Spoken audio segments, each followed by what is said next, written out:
On July 4th, 2018, a paramedic was hurrying through a hospital in England when a supervisor flagged him down looking very concerned. She asked him if he had been one of the paramedics on a very specific call a few days earlier. Surprised, the paramedic said yes. The call had been completely typical, so he didn't really understand why this particular call mattered so much. But the instant he confirmed he had been there, his supervisor said she would explain in a minute, but for right now, he had to take off all of his gear, like all of it, right now, because there was a chance that what he was wearing could kill him. But before we get into today's story, if you're a fan of the strange, dark, and mysterious delivered in story format, then you come to the right show, because that's all we do, and we upload 2, 3, even 4 times every week. So if that's of interest to you, please sneak into the like button's house and remove all of their outlets and then replace it with a blank plate. Also, please subscribe to our channel and turn on all notifications so you don't miss any of our weekly uploads. Okay, let's get into today's story.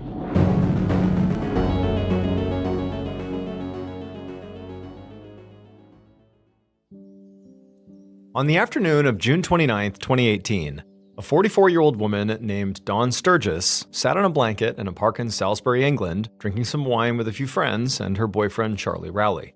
It was Dawn's favorite way to spend a Friday, especially since it involved Charlie. So they'd been dating for 16 months, and she was completely in love with him, primarily because Charlie was truly like the lone bright spot in Dawn's otherwise really difficult life. So Dawn was an alcoholic who had struggled with an undiagnosed case of bipolar disorder for years. And so she had a hard time finding work. And for the last 2 years, she'd actually lived in a therapeutic group home. But it was a little after she had moved in there that she had very fortunately met Charlie.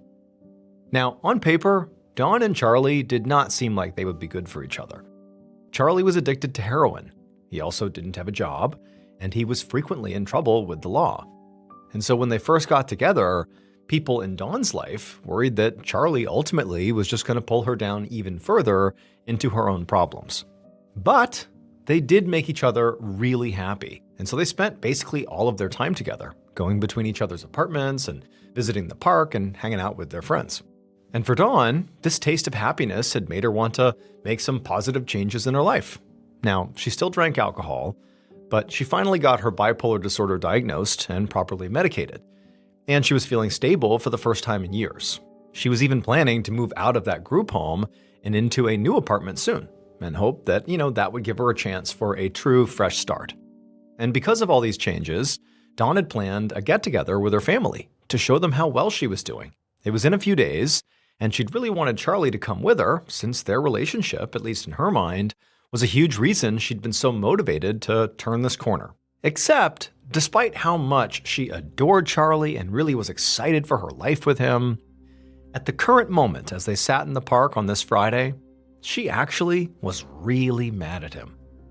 So before arriving at the park, Charlie and their friends had done some heroin and some other drugs, and being under the influence of these substances was making Charlie act like a total jerk. Dawn had just bought some new hair dye to give herself a new look for this get-together with her family. And now Charlie, high on drugs, was wasting it by putting it in his beard and his eyebrows as a joke. And so Dawn ultimately was really mad, not so much because he was wasting the dye, but because by dyeing your beard and eyebrows and all that Charlie was going to look like a total deranged mess when he met her family for the first time in a few days. And so when she expressed her concerns to Charlie, he did go and, wash out the dye from his face, and he got most of it out. But even after, Dawn still felt just so annoyed by the whole thing. It's like he knew how important this meeting with her family was going to be. Why would you jeopardize that?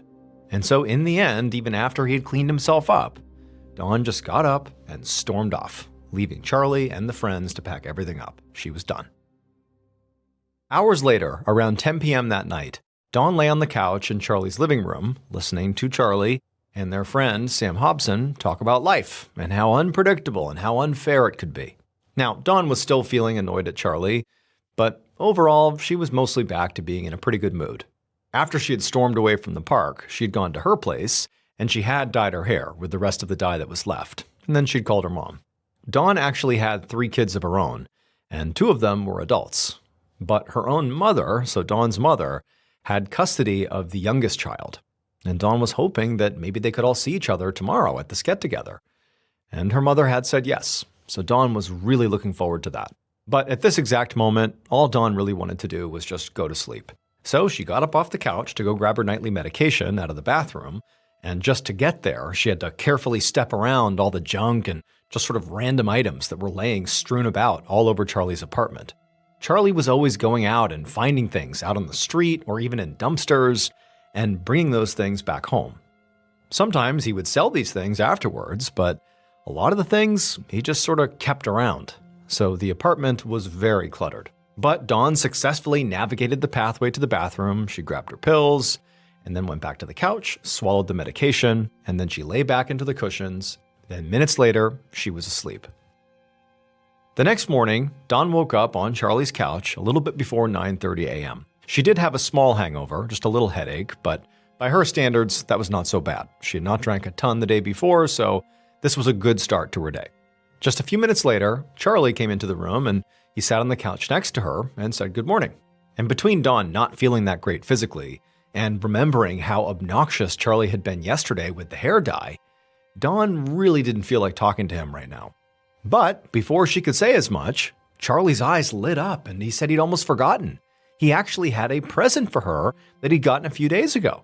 And then Charlie, he jumped up and he disappeared into the kitchen, and then he came back with a box, which he said was for her. It was her gift. And this made Dawn forget all about her irritation with him. Dawn didn't get very many gifts. I mean, she had a lot of friends in her life who, wanted to give her gifts, but, they, much like her and Charlie, didn't have much money. And so gifts were not a common thing in her life. And so to be receiving this gift right now was really exciting. And so Dawn smiled widely and she opened up the box's lid, and inside was this clearly very expensive bottle of perfume. And she gasped when she saw it. It was brand new. She would never have been able to afford something like this, and she was shocked, frankly, that Charlie had managed to get it for her. Like, how could he have gotten this? Dawn gave Charlie a very excited hug, and she told him she absolutely loved it. And so she pulled it out and she sprayed some on her wrists and she rubbed them together and she thought it smelled so good. And then she handed the bottle to Charlie and told him to please put this somewhere safe. Then she stood up from the couch with a big smile on her face and she went to get her makeup to go get ready for the day.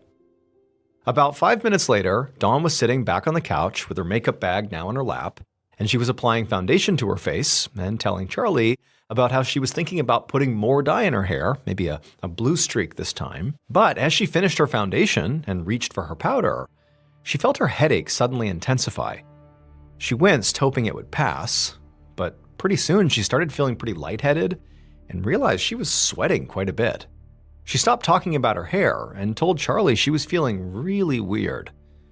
Charlie seemed worried and asked if she wanted some pain relievers, but Dawn just shook her head. She'd already taken her meds that day and didn't want to take more pills because it could upset her stomach. Instead, she handed her makeup bag to Charlie and asked him to go put it back in the bedroom, and then she hurried to the bathroom to splash some water on her face. And by the time she got in there and actually began putting the water on her face, it was like her whole body felt like it was on fire. She was sweating so much, to the point where she felt like this water wasn't enough. And so she actually just climbed into the empty bathtub and just figured the cold tile of the tub would feel good against her hot skin. But as soon as she climbed in and laid down, she felt her breath start to catch in her chest. From the living room, Charlie heard Dawn in the bathroom, and he heard the sound of the water turning on and then off, and then the sound of Dawn rustling around in there.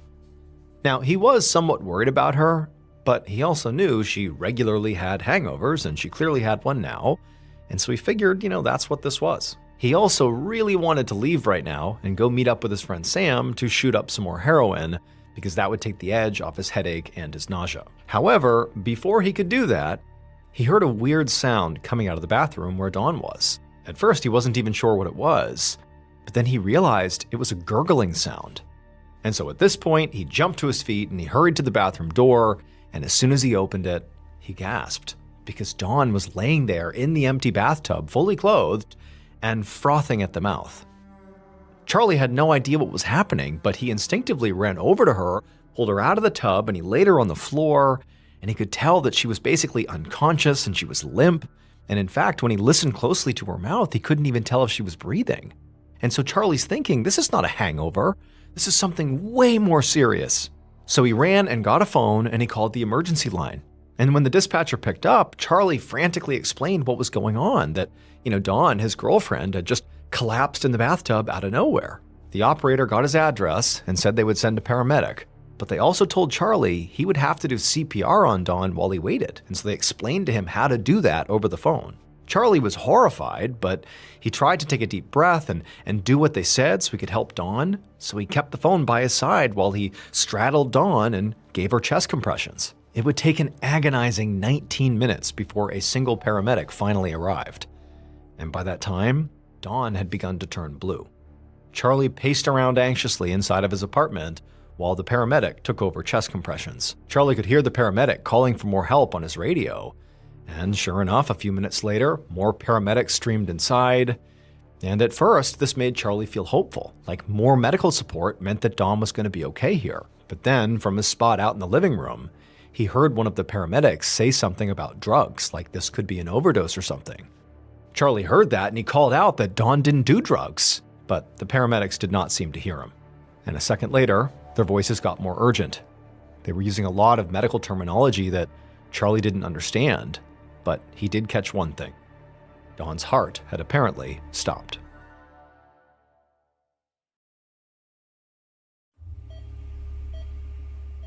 Now, the paramedics were actually able to get her heart beating again, but it took them more than an hour to get her stable enough to move her from Charlie's apartment to the hospital. And Charlie, he just watched in panic and despair as they loaded his girlfriend on a stretcher, and then he followed them out of the apartment to stay with Dawn for as long as he could.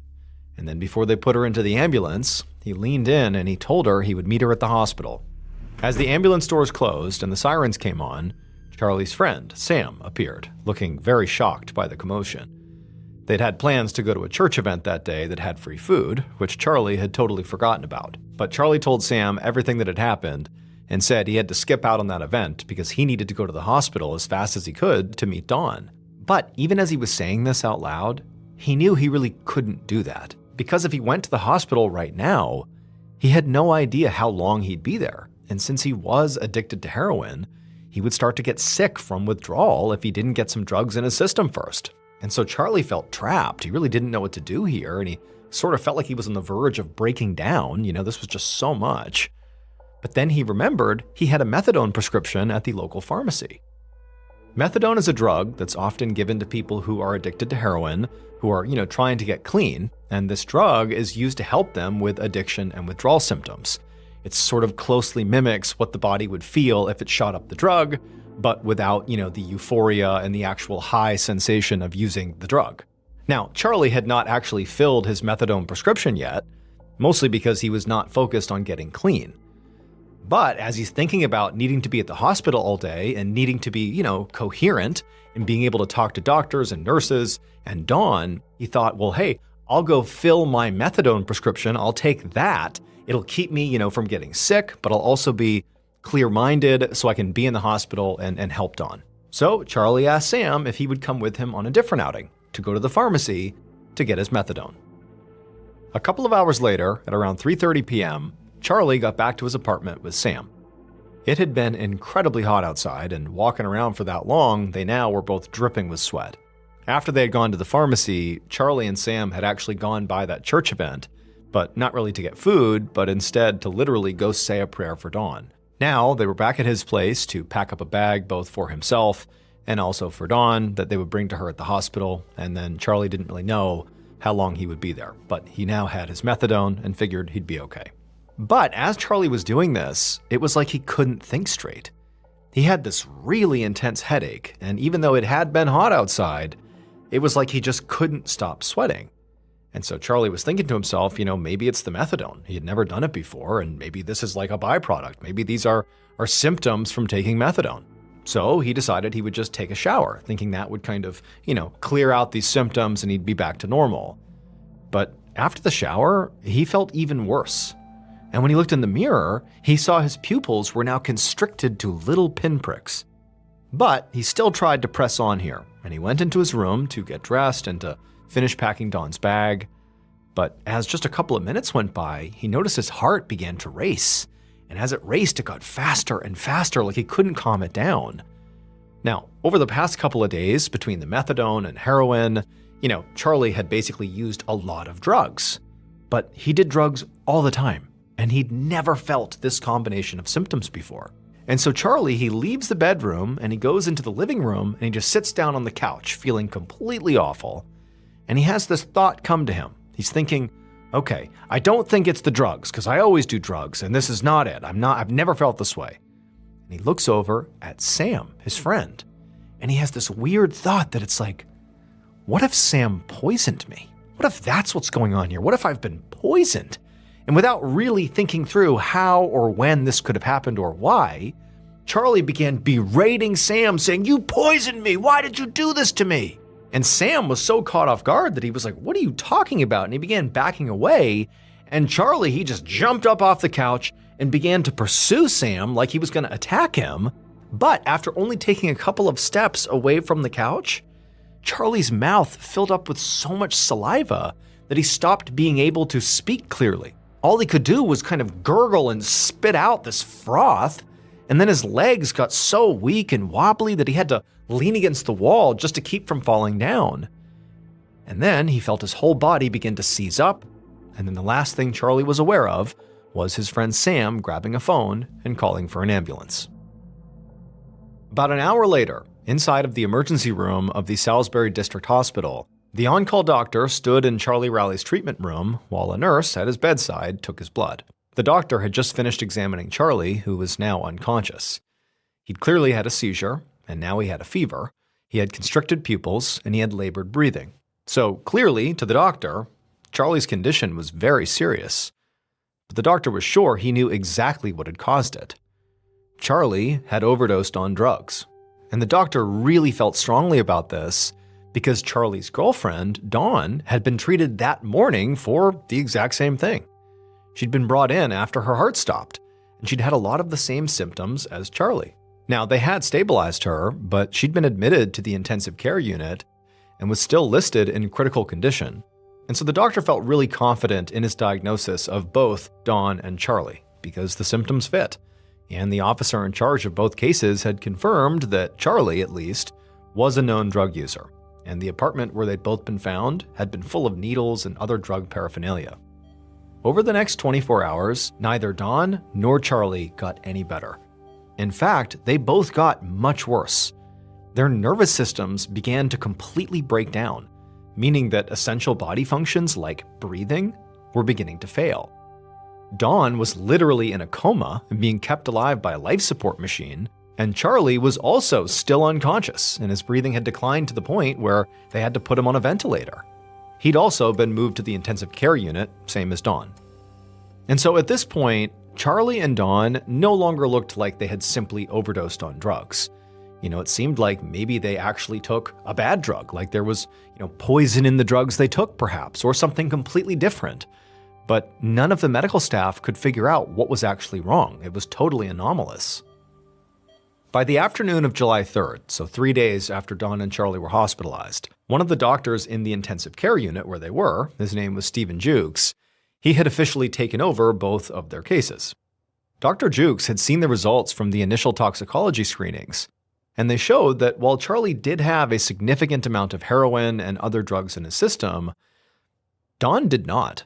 All her results showed was that she'd taken some prescription psychiatric medication. And so Dr. Jukes had sent more of their blood to another lab to test for a wider range of drugs. So he was waiting on those results. But admittedly, he was losing faith that the results he was going to get would give him his answer. Now, by this point, Dr. Jukes had ruled out some things that could have caused their symptoms. Like at one point, they believed that, maybe the two had been exposed to a gas leak in Charlie's apartment because some of the symptoms you get with the gas leak are similar to what they had. But the main reason this theory didn't really work out is, Dawn and Charlie had been in the apartment together that morning that Dawn was brought into the hospital, but only Dawn was affected. Charlie wasn't. And so presumably they were both being exposed at the same time to, if there was a gas leak. But then Charlie, he leaves the house for several hours, so he's out completely unexposed to whatever was in there. He comes back into the apartment, and then he feels sick. It didn't really add up. If he got sick from a gas leak in the apartment, it should have happened at the same time as Dawn. Also, the first responders, when they were in there working on Dawn, they didn't report smelling anything odd. Now, of course, some leaks like carbon monoxide, you wouldn't be able to smell that, but a typical gas leak, you would be able to smell. It smells like rotten eggs. Plus, you also have the fact that when Charlie got sick, Sam, his friend, was in the apartment as well, and he did not get sick. So, all told, the gas leak theory seemed to not be it. Dr. Jukes had also briefly wondered if maybe what had happened to Dawn and Charlie was connected to this strange toxin exposure case that had come through the hospital a couple of months earlier. However, the victims in that case were from out of the country, and Dawn and Charlie had not been out of England, so Dr. Jukes had ruled that out as well. But Dr. Jukes did have one theory he still thought was a good one. Maybe this was pesticide poisoning. It matched with their symptoms, and Dr. Jukes knew that sometimes street drugs can be contaminated with pesticides. So if Dawn and Charlie had both taken something that Dr. Jukes hadn't tested for yet, then they could have maybe been exposed that way. He had told the police about this theory, and so they'd issued a press release encouraging drug users to be extra cautious in case, there was this pesticide out there. But Dr. Jukes also knew that drugs were not the only way people could be exposed to pesticides. Simply eating, drinking, or breathing in contaminated food or water or air could be fatal. And this was extremely troubling to Dr. Jukes and to everybody else involved with the case. Because if Dawn and Charlie had been exposed to potentially deadly chemicals just by doing normal things in their home or neighborhood, that meant that basically everybody else in their neighborhood was also in danger of getting sick too. Now, until Dawn or Charlie woke up again, they were not going to be able to figure out, where they had been or what they had touched or ingested before they got sick. So Dr. Jukes felt like he needed to get that information from somewhere else, and fast.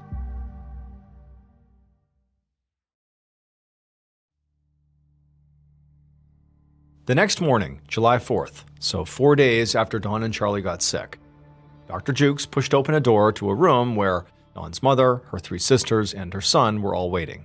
He'd heard they were all here visiting Dawn, and so he had had one of the nurses send them to one of these hospital family rooms so he could speak to them. He was hoping that they might be able to shed some light on where Dawn had been and what she might have eaten or drank before she got sick. Now, Dawn's family was staring at him with anxious expressions on their faces.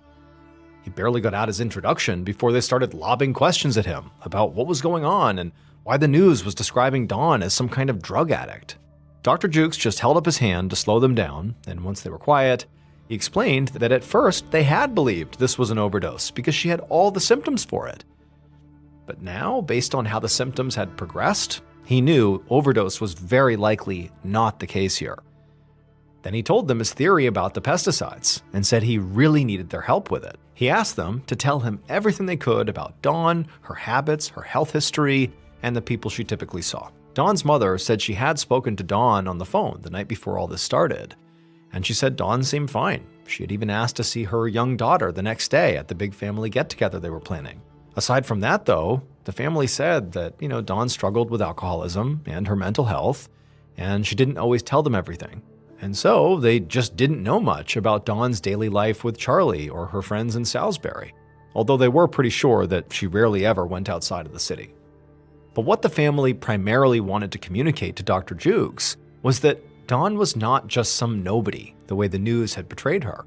She was a loving mother and sister and daughter and friend, and she was really trying to do better, and she was doing better.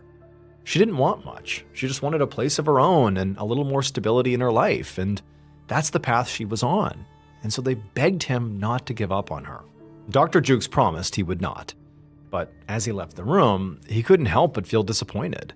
He was glad to know more about Dawn as a person. She seemed wonderful, but he had been hoping for some kind of breakthrough about what exactly had happened to her, and he hadn't gotten that. None of them had been able to give him any answer that could maybe even begin to explain what was going on. And so at this point, he really wasn't sure what else he could even do. But as Dr. Jukes headed back towards his office to try to figure out his next move, he saw a lab tech rushing towards him down the hallway. The tech was holding a piece of paper, and when he reached Dr. Jukes, he shoved the paper into his hands. The tech was out of breath, but told Dr. Jukes he had to read this right now. So Dr. Jukes, he looked at the paper and he saw that it was the lab results for Dawn and Charlie. And when he scanned its contents, he could not believe what he was reading. The new blood test that he had ordered did not confirm the presence of pesticides or of any other street drugs. But they did show something else. Something so unexpected and so dangerous that Dr. Jukes now knew for certain that Dawn and Charlie were not the only ones at risk here. Everyone was. Like literally everyone in Charlie's apartment building, everyone in Dawn and Charlie's neighborhood, all the paramedics, all the doctors, all the nurses that had treated them, and all the patients in the hospital. Literally everybody. In fact, it was even possible that everyone in the whole city was now in danger. And it might already be too late. And so Dr. Jukes sprinted down the hall towards his office, he picked up the phone, and he called the police. A few hours later, the deputy head of investigations for one of England's counter-terrorism units, Philip Murphy, stood on the street outside of Charlie's apartment building. His team had completely cordoned off the whole building and evacuated everybody who was inside. Dozens of officers and crime scene technicians were going in and out of the space wearing these big protective suits, and they were swabbing surfaces and collecting evidence. Because of those tests that Dr. Jukes had run, Murphy knew exactly what substance had sickened Dawn and Charlie, but he had no idea how they could have come in contact with it. And answering that question was now a matter of international security. Now, not only was Murphy's counterterrorism unit involved, but so were multiple other agencies, including the UK's Secret Service, which is known as MI5. MI5 would deal with the other countries outside of Europe that were now getting involved in this. In addition to Charlie's apartment, the counterterrorism unit had been deployed to the hospital and were making anyone who visited Dawn and Charlie now wear protective gear.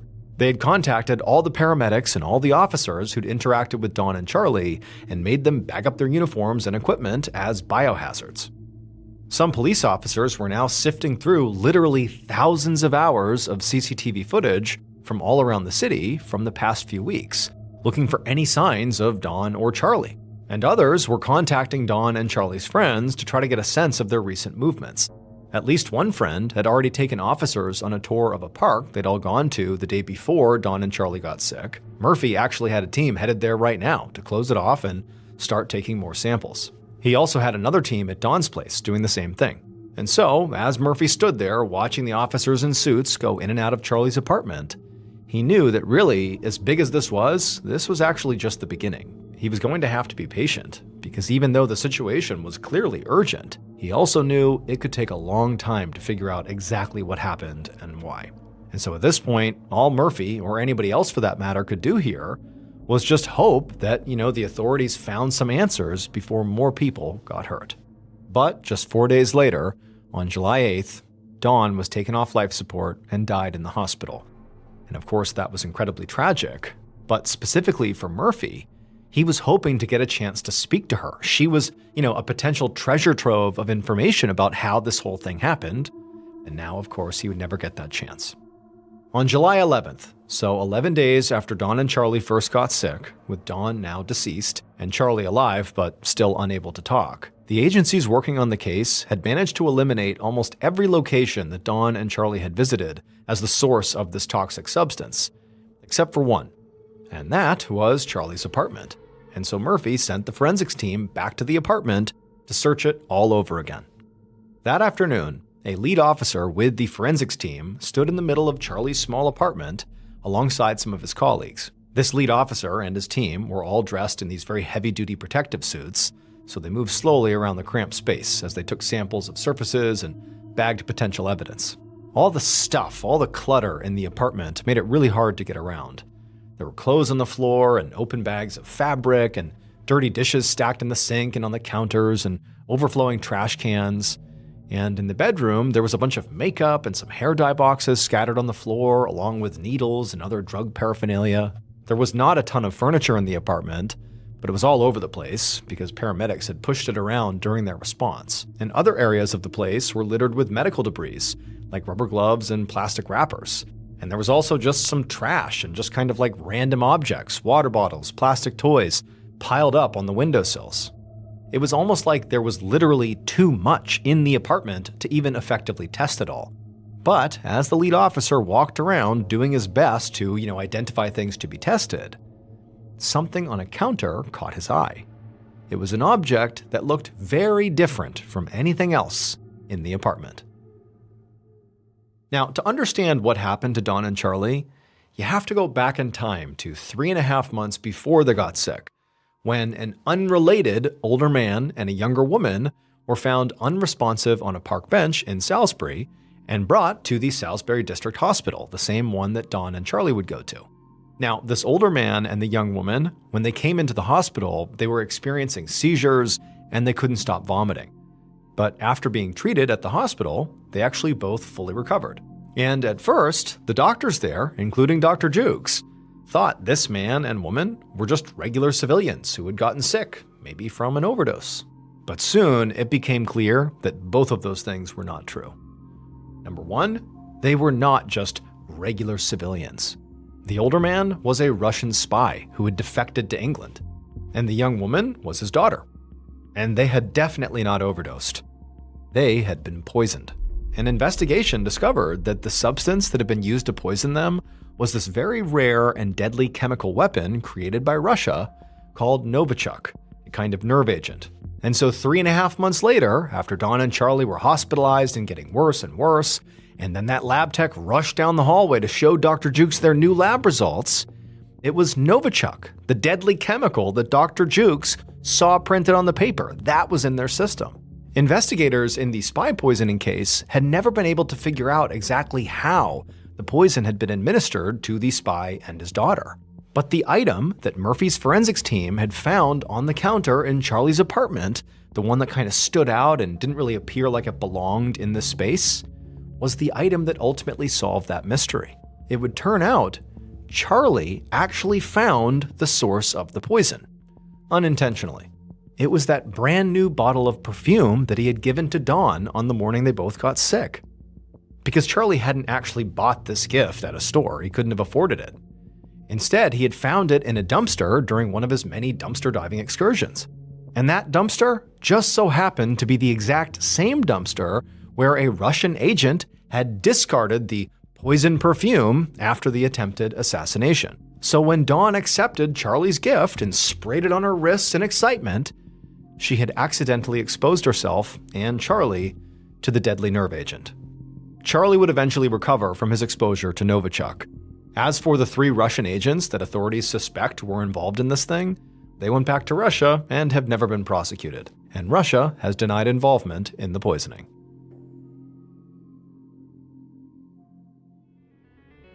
Thank you so much for watching today's episode. Let me know what you thought of it in the comments below.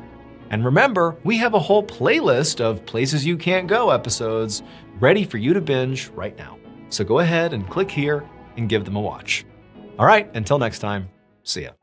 Today's story is about a lesser well-known cult and their heinous ritual that they admitted to performing. This episode is extremely graphic and very upsetting, so viewer discretion is advised. But before we get into today's story, if you're a fan of the strange, dark, and mysterious delivered in story format, then you've come to the right place because that's all we do, and we upload 2 or 3 times every week. So if that's of interest to you, please sneak into the Like Button's house and steal the glass plate inside of their microwave. Also, please subscribe to our channel and turn on all notifications so you don't miss any of our weekly uploads. All right, let's get into today's story.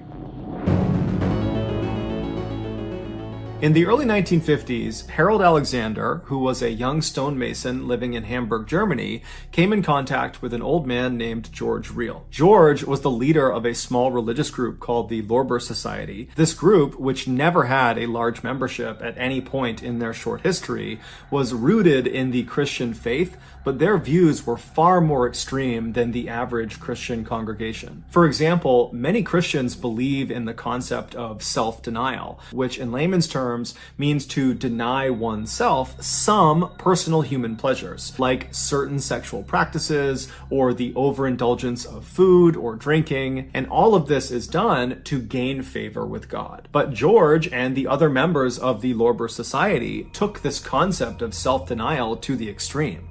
They practiced it so aggressively and so literally that nobody in the society could really have a life of their own. All they could do to adhere to their society's these very strict rules was to worship God 24/7. In addition to their very severe lifestyles, members of the Lorber Society also believed that anybody outside of their small society was basically evil. So Harold meets George. It's unclear exactly how he meets George, but he does, and immediately Harold is blown away by George. He thinks he's totally incredible, he's so charismatic, and apparently George felt equally highly about Harold. And so right away they have this friendship, they strike up, and Harold and his wife Drogma, they end up joining the Lorber Society, and they completely give themselves over to this very intense lifestyle, and they listen to everything George tells them to do. And then very quickly after Harold and his wife had joined this society, their leader, George, became very ill, and it became clear he was going to die soon. When George was on his deathbed, Harold went to visit him,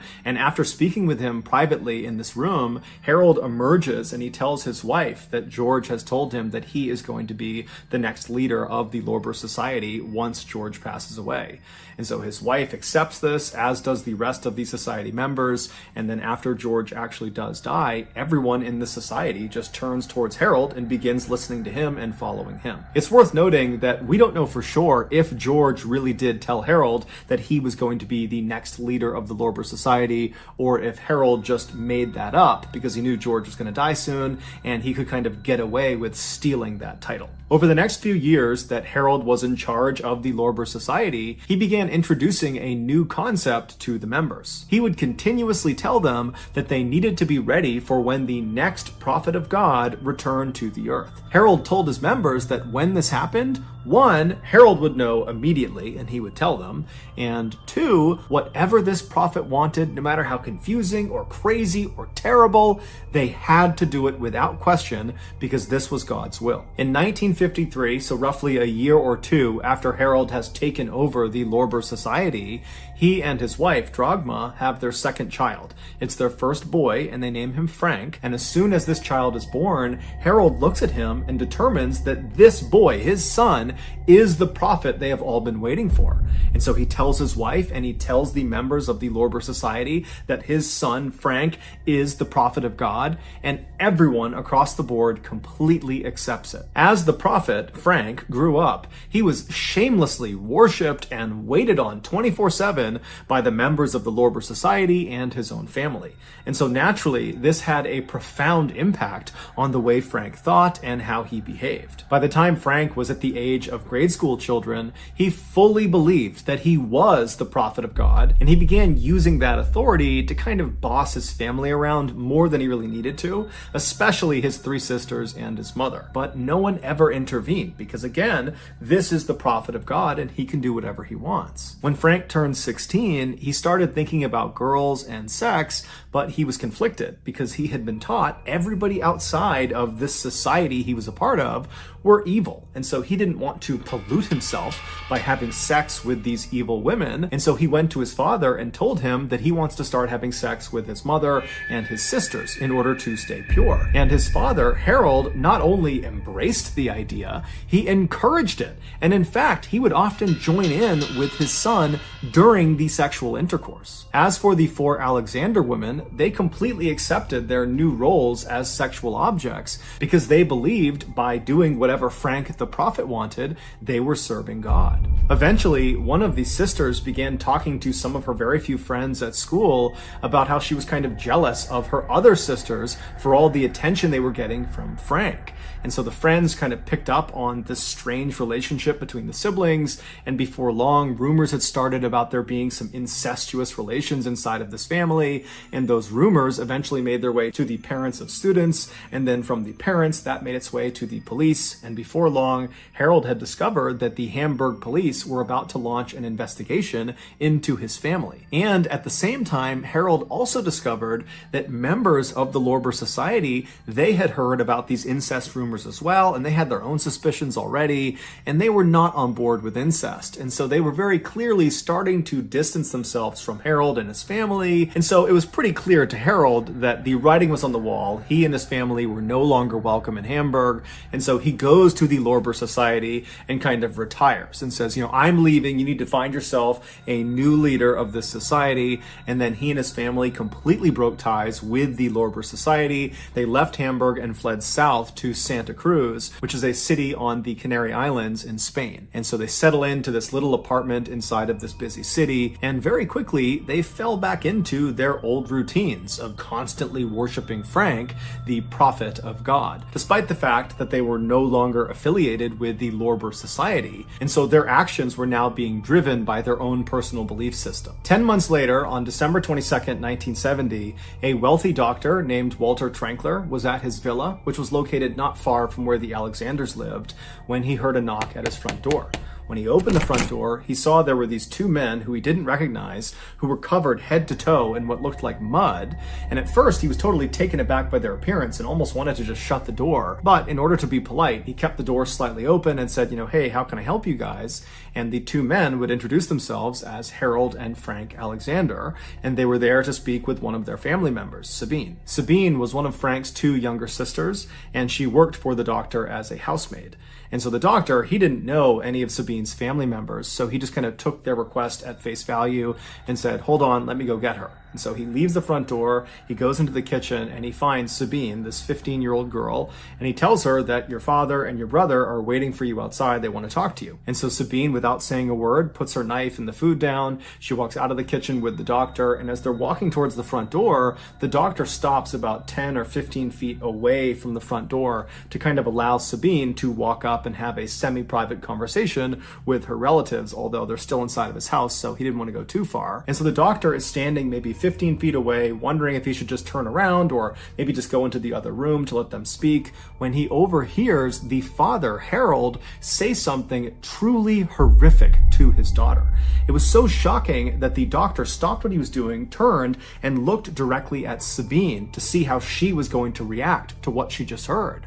But to the doctor's absolute shock, Sabine didn't break down and start crying or start screaming out in pain or anguish. Instead, she reached out and grabbed her father's muddy hand and pressed it to her cheek and said, "I'm sure you did what was necessary." And then the two embraced. The doctor stood there totally shocked, staring at these people, wondering what the heck they're doing. Why are they here? What are they talking about? Is this really happening? And then he just kind of blurts out, "Hey, I'll be right back. Stay right there." And then the doctor turned around and darted out of the front hall into another room where he barricaded himself inside, and then he called the police. When the police showed up just a few minutes later, they rolled into the front lot and they saw Harold, Frank, and Sabine were still just casually standing in the front doorway of the doctor's villa, seemingly not really trying to go anywhere or do anything. And so the police get out of their car, they walk up to the trio and they say, what's going on? What are you doing here? And Harold very calmly and casually tells one of the officers the same horrible thing that the doctor overheard him saying to Sabine.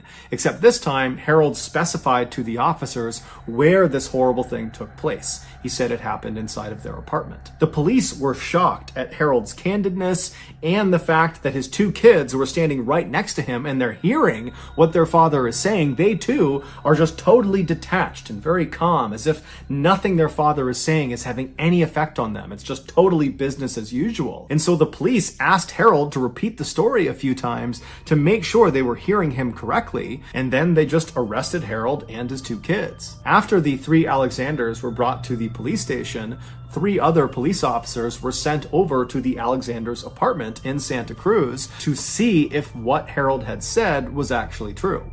And when these officers opened the front door to that apartment, they immediately could tell it was all true. The following is the story of what happened inside of that apartment based on the testimony given by Frank and Harold. On December 21st, 1970, so that's one day before Frank and Harold arrived on the doorstep of the doctor's villa, the father and son were home in their apartment with the mother, Dragma, as well as 2 of the 3 sisters. It was 18-year-old Marina and 15-year-old Petra. The other sister, Sabine, she was over at the doctor's villa. She was staying with him for a couple of days while she worked there. At some point that afternoon, Dragma and Harold left the living room and went into one of the bedrooms to lie down and take a nap. And after they lie down, Frank, for some reason, gets up from the living room and walks into the bedroom and sits down on the edge of the bed and just stares down at his mother. And when his mother rolls over and looks up at her son, Frank would later tell police that the look she gave him was suggestive, and it was offensive to Frank, and he believed she was not permitted to look at him that way. And so in this moment that she's looking at him, he said he instinctively knew that the killing hour was upon them. The killing hour was not a Lorber Society concept. It was something that Frank and most likely Harold had come up with, and the rest of the family, the mother and the three sisters, had totally accepted. According to Frank and Harold, women were impure, and the only way to purify them, i.e. send them to heaven and not hell, was to murder them. And so it was just fundamentally understood in the Alexander household that at some point Frank was going to declare that the killing hour was upon them, and when that happened, all the women in the household were told to stop what they were doing and wait for Frank to sacrifice them. Meaning, wait for Frank to ritualistically kill them. So after Frank has seen this offensive look on his mother's face, he now feels like the killing hour is upon them, and so he literally announces it to his mother and to his father, who's right next to her, and then Frank grabs a nearby wooden coat hanger and strikes his mother on the top of her head. Now, his mother, she's heard that the killing hour is upon them, and he's starting to beat her, and so what does she do? She follows the rules. She flips herself over onto her stomach, puts her hands down by her side, and lays flat and still so Frank can more easily kill her. And so Frank begins wailing on the back of his mother's head with this wooden coat hanger, while his father, Harold, excitedly leaps out of the bed, doesn't try to stop what's going on. He runs into the living room, and he begins very enthusiastically playing the organ. An organ is like a piano that's played a lot of times inside of Christian churches. And so with all this commotion going on in the house, the other two sisters that were there, Marina and Petra, they come out of their bedrooms into the living room. They see their father playing the organ, and they look into the bedroom where they hear all this noise, and it's Frank murdering their mother. And they're looking at this happening. They're not doing anything. They're just staring at it. And then their father says to them, "The killing hour is upon us. You need to get ready." And so the girls, when they hear this, they know the rules. And so they stop watching this attack,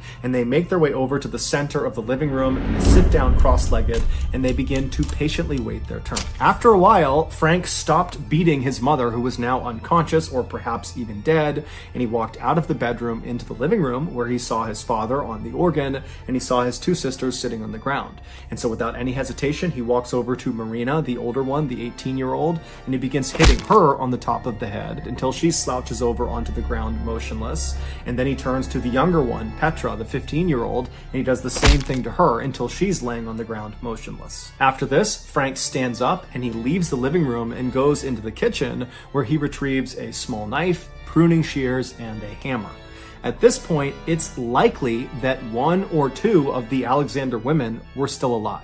And so Frank, he comes back into the living room with these tools in hand, and with the organs blaring in the background, he begins to systematically hack off the breasts and genitals of his two sisters and his mother. And apparently this was a very slow and physically difficult task, and so he and his father Harold began switching off. One person would be on the organs while the other was mutilating, and they would switch back and forth until all of the offending parts on these three women had been removed and nailed to the wall. The last mutilation this father and son committed was to cut the heart out of the mother, Dragma, and they wrapped it up in a cord and then nailed this cord to the wall as well. Then, with the three Alexander women either dead or close to death, the father and son began running around the apartment, yelling and singing and rejoicing. They were extremely proud of what they had just done. Later that night, they left the apartment and slept in another property that they owned, and then the following day, December 22nd, they went to the doctor's villa to tell Sabine the good news. And so they knock on the door, the doctor answers, he goes back, he gets Sabine. Sabine walks up, and Harold, her father, says to her, "Sabine, we wanted to tell you right away that Frank and I have just finished killing your mother and your sisters." To which Sabine walks up to him, takes her father's hand, presses it to her cheek, and says, "I'm sure you did what was necessary." This, of course, is what the doctor saw and overheard that was so horrible and prompted him to call the police. It was also the moment when he realized that was not mud all over these two men. That was their family members' blood. Psychiatrists would ultimately determine that Frank and Harold were not mentally fit to stand trial, and so they were both committed to an asylum for the criminally insane. Both men never showed any remorse or regret about what they had done. In fact, they continued to justify their actions by saying, because of them, these three women got to go to heaven. As for the one surviving daughter, Sabine, she pleaded with authorities to let her go live with her brother and her father in this asylum, but they rejected this request and sent her to live in a convent, which is a building that nuns live in, and no one really knows what happened to her after that. Shockingly, in 1990, so roughly 20 years after Frank and Harold were put into this asylum, they managed to escape, and they were never caught. To this day, their whereabouts remain unknown. So that's going to do it, guys. If you got something out of today's episode and you haven't done this already, please sneak into the like button's house and steal the glass plate inside of their microwave. Also, please subscribe to our channel and turn on all notifications so you don't miss any of our weekly 2 or 3 video uploads. We are now selling merchandise like flannels and hats and mugs and sweatshirts and all sorts of stuff. If you're interested, go to shopmrballen.com. If you want to learn about upcoming deals and promotions about our shop, go to our shop's Instagram page. The username is shopmrballen. If you want to get in touch with me, you can direct message me on Instagram or on Twitter. My username for both platforms is the same. It's johnballen416. I also have a ton of content over on TikTok where my username is MrBallen. We also have a second YouTube channel called MrBallen Shorts where we post random short videos and lost episodes. We also have a Facebook page just called MrBallen where we post condensed versions of the longer episodes you see on YouTube. If you have a story suggestion, please submit it to our subreddit just called MrBallen. It's linked in the description below. So whether I see you on Twitter, Instagram, TikTok, Reddit, YouTube, Facebook, or some combination, just know that I really appreciate your support. And until next time, that's going to do it. See ya. Tonight, I'm going to share. Around 3:30 p.m. on October 25th, 1974, a 41-year-old man named Carl Higdon drove his work truck along a paved road in the Medicine Bow National Forest, which is this huge nature preserve in southern Wyoming. Carl had taken off early from his job on an oil rig to go elk hunting in this preserve, and now he was heading towards this very specific area in the national forest called McMarty Canyon that he had heard was really good for elk hunting. As Carl drove, he found himself looking around at the evergreen trees and the snow-capped mountains in the distance, and he just felt this total sense of calm come over him. He was a very rugged outdoorsman, and there was really nothing he loved more than spending time out in nature all alone. And so for a little while, he was just enjoying himself, driving along, until eventually the paved road he was on gave way to this long, rocky trail. And Carl, he didn't want to damage the truck he was driving since it actually belonged to the company he worked for. So he wound up pulling over and getting out, and then he just grabbed all his stuff and continued walking on the trail by foot. The hike along this trail was not only, pretty rocky and rough, but it was also predominantly uphill. And so it didn't take long before Carl was having trouble breathing. And not just because it was physically taxing, but also because when he was younger, he had tuberculosis, which had left his lungs really riddled with scar tissue that did make it harder to breathe, especially when he was exerting himself. But, Carl continued on, and every few minutes he would just stop and bend over and catch his breath. But after about 30 minutes or so, he had hiked to the point where the trees had begun to thin out, and then he found himself standing inside what looked like a big bowl in the earth. So this was McMarty Canyon, where he was, intending to go for this elk hunt. And, the reason it sort of felt like a bowl is because it was mostly just flat with some shrubs and grass, a few trees, and these tall hills out on the sides, sort of giving this impression of a bowl. And so Carl, he sort of just stopped and took stock of the area. And wouldn't you know it, when he looked straight across the canyon, the bowl, he saw a group of just 5 elk grazing in the distance. Like, this was unbelievably lucky. Here they are, right away. And so Carl slowly began walking towards them, doing his best not to make any noise. And then when he was within shooting distance, he just stopped, raised his rifle, and he looked through his sights to aim at the first elk he saw, and then he pulled the trigger. But for some reason, when he pulled the trigger, the gun didn't go off. It didn't fire, or at least it didn't appear to. And certainly there wasn't any kickback. It just was like nothing happened. But then he saw something that just didn't make any logical sense. And at the same time he's experiencing this just insane phenomenon, he felt this massive wave of vertigo, and then he just sort of felt himself falling, and then he blacked out.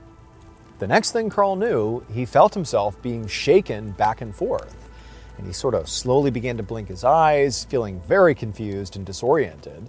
His head was pounding, it was clearly dark outside, and then he realized, sort of with horror, that somehow he was back inside of his work truck, but the surroundings outside of the truck definitely looked different, like the truck was parked in a different spot than where he'd left it. He suddenly felt himself getting shaken again, and then he heard someone say his name.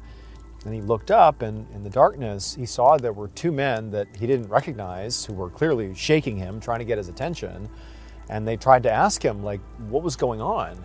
But Carl's mouth sort of felt numb, and when he tried to speak, it's like the words came out garbled and nonsensical. And so at some point, these two men sort of gave up trying to talk to Carl, and they just lifted him up, pulled him out of the truck, and they carried him over to their vehicle. And, Carl heard them say something about a hospital, and then before long, their car was driving off, and then Carl blacked out again. About 30 minutes later, around midnight on October 26th, so this is 8 hours after Carl first blacked out, his wife Marjorie rushed into a hospital room at the Carbon County Memorial Hospital in Rawlins, Wyoming. And inside, she saw Carl lying on the bed, hooked up to an IV, and there were a bunch of monitors with a nurse standing beside him. And she saw, her husband's eyes were open, but clearly unfocused. And then as Marjorie is just standing there, taking in the initial shock of what she's seeing, the nurse actually pointed at her, at Marjorie, and then asked Carl if he knew who she, his wife, who she was. But Carl, he turned and he looked at Marjorie, but he just kind of stared blankly and then shook his head and said no. So earlier that evening, Marjorie had been at home, waiting for Carl to come back from his hunting trip. But when he hadn't shown up on time, she ultimately had called the sheriff's department and asked them to go to McMarty Canyon just to check on him. And so two deputies had gone out there and they found him, and he was unconscious in his truck. So those two deputies were the ones who obviously shook him awake and took him to the hospital. But interestingly, beyond the fact that the deputies had no idea what happened to him, they reported that his truck had been parked 3 miles away from the main road in this muddy bog, and strangely, there were no tire tracks leading to it. It was almost like it was just dropped in the bog with, Carl inside of it. But, despite this weirdness, the deputies, and Marjorie for that matter, were not concerned about, the weirdness around the truck. They were worried about Carl, who's just laying here unconscious. And so they had rushed him to the hospital, and Marjorie had driven there as fast as she could. A doctor had already explained to Marjorie that her husband was, clearly very disoriented and seemed to be suffering from a case of amnesia. He couldn't even remember his own name, let alone, what had happened to him while he was out in that canyon before the deputies showed up and found him passed out in his truck. Doctors had given Carl x-rays and brain scans and run all kinds of tests on him, but not only did they not find any evidence of some sort of head injury, that likely would have caused his amnesia, but they actually didn't find anything wrong with him at all. He seemed perfectly fine beyond him just showing up basically unconscious and disoriented. And so realistically, the staff told Marjorie that because they couldn't really find anything wrong with him, they didn't really know how to treat him. And so for now, Carl was just being kept in the hospital under constant observation. And so Marjorie just took a seat on the couch next to her husband's bed, sort of not even sure what to think of this whole situation. And she was about to ask the nurse a couple of questions, but then suddenly Carl sort of tensed up and began frantically looking around the room, like he really had something in mind that he was looking for. And then he began saying, like, "Where are my pills?" Marjorie had no idea what pills her husband was talking about, and it was clear the nurse also didn't know what he was talking about. And so Marjorie, she reached out and just tried to grab her husband's hand to try to calm him down. But the moment she did that, Carl sort of stopped what he was doing, and he yanked his hand away and stared at her like she was a total stranger. 2 days later, Carl still could not remember what had happened to him when he had gone hunting. But he had recovered some basic memories, like his own name and also who his wife was. And so between that and the fact that realistically Carl did not have any signs of any physical injury, they ultimately, the hospital, discharged him and just sent him home with Marjorie and basically told her that he was probably fine and that he probably just needed to be in a familiar place to sort of recover all of his memories and get back to normal. However, when the couple got back home, it very quickly became clear to Marjorie that Carl was not okay, and he was not getting better. For the most part, Carl was just unusually quiet at home, like uncharacteristically quiet. And then when he would speak, it often was in that frantic sort of nonsensical way that he had spoken in the hospital when he was, looking for his pills. And in fact, when he was home, he did continue to suddenly start looking for his pills. And then also he began telling Marjorie that, somebody had stolen his elk. Marjorie would try to ask him, like, what do you mean? Like, what do you mean your pills? What do you mean somebody took your elk? Like, what are you talking about? But Carl didn't even seem to know. Like, he would have moments of recognizing that it's so crazy what he's saying, but he just didn't have the memories to be filled in. It was like Carl was just as confused by his own vague memories as his wife was.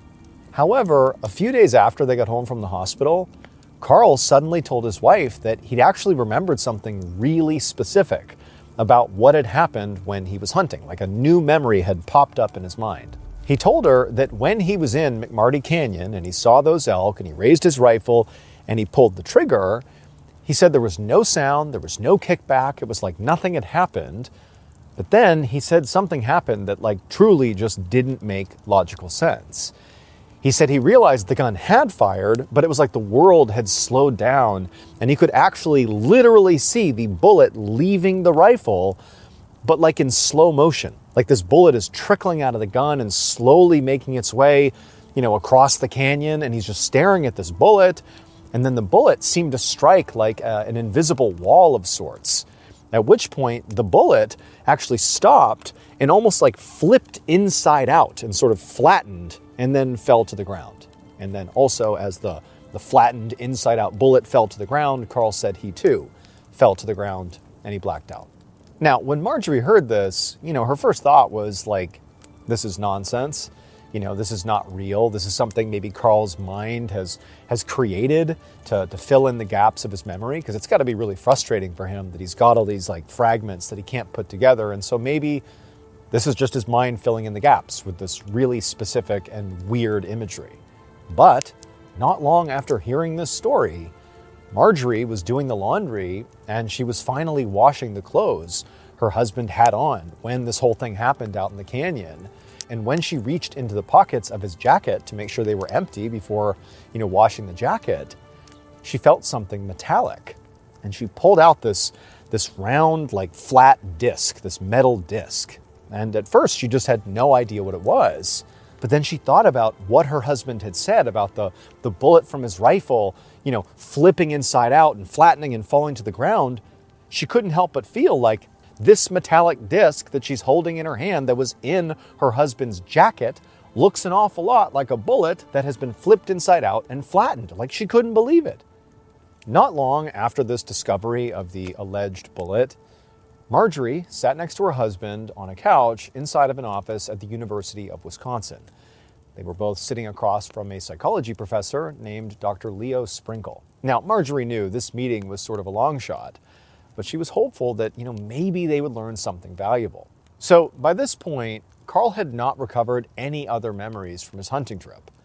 But after, recovering the supposed flattened bullet in her husband's jacket, Marjorie became convinced that something truly strange had happened to her husband. I mean, she obviously knew something happened out in the canyon, but now it just seemed like I don't even have any theories for what could have happened, but something really weird must have happened. And so she and Carl were both very determined to try to figure out what happened. And so that's how they ended up in Dr. Sprinkle's office. Dr. Sprinkle was not your average psychologist. He was a really big believer in hypnosis. He practiced hypnosis. And specifically, he believed that hypnosis could potentially allow people to access repressed memories, which is exactly what Marjorie and Dr. Sprinkle, and Carl for that matter, believed was going on with Carl, that he had experienced something that was being repressed, but it was in there. You just need to find a way to access it. So that day in the professor's office, Marjorie stayed very quiet and just observed while Dr. Sprinkle told Carl to close his eyes, to relax his head down towards his chest, and just focus on his breathing, in and out, in and out. And after several minutes of this, Dr. Sprinkle told Carl to slowly lift his head back up. And Carl did, but when he looked up, his eyes were actually still closed. And at this point, Dr. Sprinkle asked Carl to tell him what happened on October 25th when he went elk hunting in McMarty Canyon. And Carl, with his eyes still shut, began to speak really fluently. And he began telling just the most insane story Marjorie, or Dr. Sprinkle for that matter, had ever heard. Carl said, again under hypnosis here, that after he had watched that bullet leave his rifle in slow motion and hit this invisible wall and flip inside out and fall to the ground, he said that he too had fallen basically at the same speed as this bullet onto the ground, and basically he passed out. But he only blacked out for like a second. And when he opened his eyes, he said he was still lying on the grass in the middle of this canyon. Except now, standing over him was this tall, dark figure that was wearing almost like a very tight-fitting bodysuit, almost like what a scuba diver would wear. And Carl said this figure was vaguely, human-shaped, but it had very yellowish skin and very small eyes and no ears and no lips. And there were two antennas sticking out of, its forehead. And one of its arms extended into this flat stump, but the other arm seemed to have almost like a prosthetic attachment at the end of it that almost looked like a power drill. And then, in perfect English, this figure sort of looked down at Carl and just said, "How are you?" And Carl said he was so stunned by this thing speaking to him in perfect English that Carl just sort of blurted out, "Oh, pretty good, pretty good." And the figure seemed satisfied with this answer, and it went on to quickly explain that its name was Ozo-1, and it came from a planet 163,000 light years away from Earth. And it said it had no intention of hurting Carl. In fact, it said it wanted to help Carl. Then, with the hand that sort of resembled a power drill, it reached into what looked like a pocket on its bodysuit, and it pulled out this small packet containing 4 pills. And it told Carl that these pills would heal him. And then this thing offered Carl one of these pills. And Carl, for reasons he couldn't explain, just immediately took the pill and swallowed it. And then after that, Carl said that Ozo-1 asked him if he wanted to go for a ride. And Carl just said, sure. So Ozo-1 helped Carl off the ground. And then as soon as Carl was standing back up again, he saw there was this cube-shaped vehicle not far away. And a split second later, Carl said he was somehow inside of this vehicle, along with Ozo-1 and also 2 other vaguely humanoid figures and the 5 elk that he'd been out here hunting. They were behind this clear wall like a containment pen within the vehicle.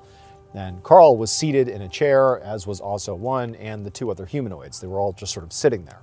Then Carl said he felt this powerful force push against his body, like the vehicle was moving so fast that it basically pushed him back into his seat. But less than a minute later, the vehicle just stopped, and Ozo-1 said, "We're home." At this point, Carl was just suddenly standing outside of the vehicle. And he said it felt very cold and the sky was jet black. And then around Carl, the landscape was very different from planet Earth. It was very rocky and desolate without any trees or grass or really any organic looking life anywhere. And then in front of Carl, he said he saw this massive metallic looking tower that sort of reminded him of the Seattle Space Needle. And there was this light on the top of it that was actually so bright that Carl said when he looked at it, it sort of hurt his eyes. And so Ozo-1 led Carl, the 2 other humanoid figures, and the elk to a door on the outside of this tower. And once they were standing outside of it, Carl said the door slid open, but instead of it sort of leading into the tower, it just led to what reminded Carl of the inside of a large elevator. And the whole group just got on board and began riding up. And then when this elevator of sorts came to a stop and the door opened again, Carl saw this small room with metal walls and a handful of what looked like platforms on the floor. Ozo-1 led the elk onto one of those platforms and told Carl to get on one too. And so Carl just did as he was told and stood on one of these platforms. And then out of nowhere, some kind of high-tech device emerged from these metallic walls and began sort of circling around Carl. It went from his head all the way to his toes, basically like scanning him. Carl was vaguely aware of the same process taking place to the elk as well. And then when this scanner was done, it made a beeping sound, and then Ozzo 1 looked over at Carl and told him, well, the elk are what we needed, but you're not. So we're going to take you back to Earth now. And then Carl said the next thing he knew, he was just magically back inside of his work truck, like he had somehow been transported there instantaneously, and he was being shaken awake by those two sheriff's deputies. And so back in Dr. Sprinkle's office, Marjorie is listening, just completely shocked by what her husband is saying, not even sure what to make of it. And then Dr. Sprinkle, at the end of Carl's story, when he got to the point where he's being shaken awake by the deputies, Dr. Sprinkle snapped his finger, and Carl kind of came to. He opened his eyes and sort of refocused, clearly out of hypnosis. And then they all just kind of sat there, like in total silence, really unsure what to say to each other. But as crazy as Carl's story sounded, there were several very strange facts about Carl's case that, up to this point, nobody had been able to explain. And the story that Carl told while under hypnosis technically accounted for all of them. The first fact that this story explained was that when Carl woke up in his work truck, like magically just appeared in his work truck, it was not just 3 miles away from the main road, it was actually 3 miles away from where he had originally parked it. And this truck was just sitting in a muddy bog with no tire tracks leading up to it. So it was just totally unclear how it got there.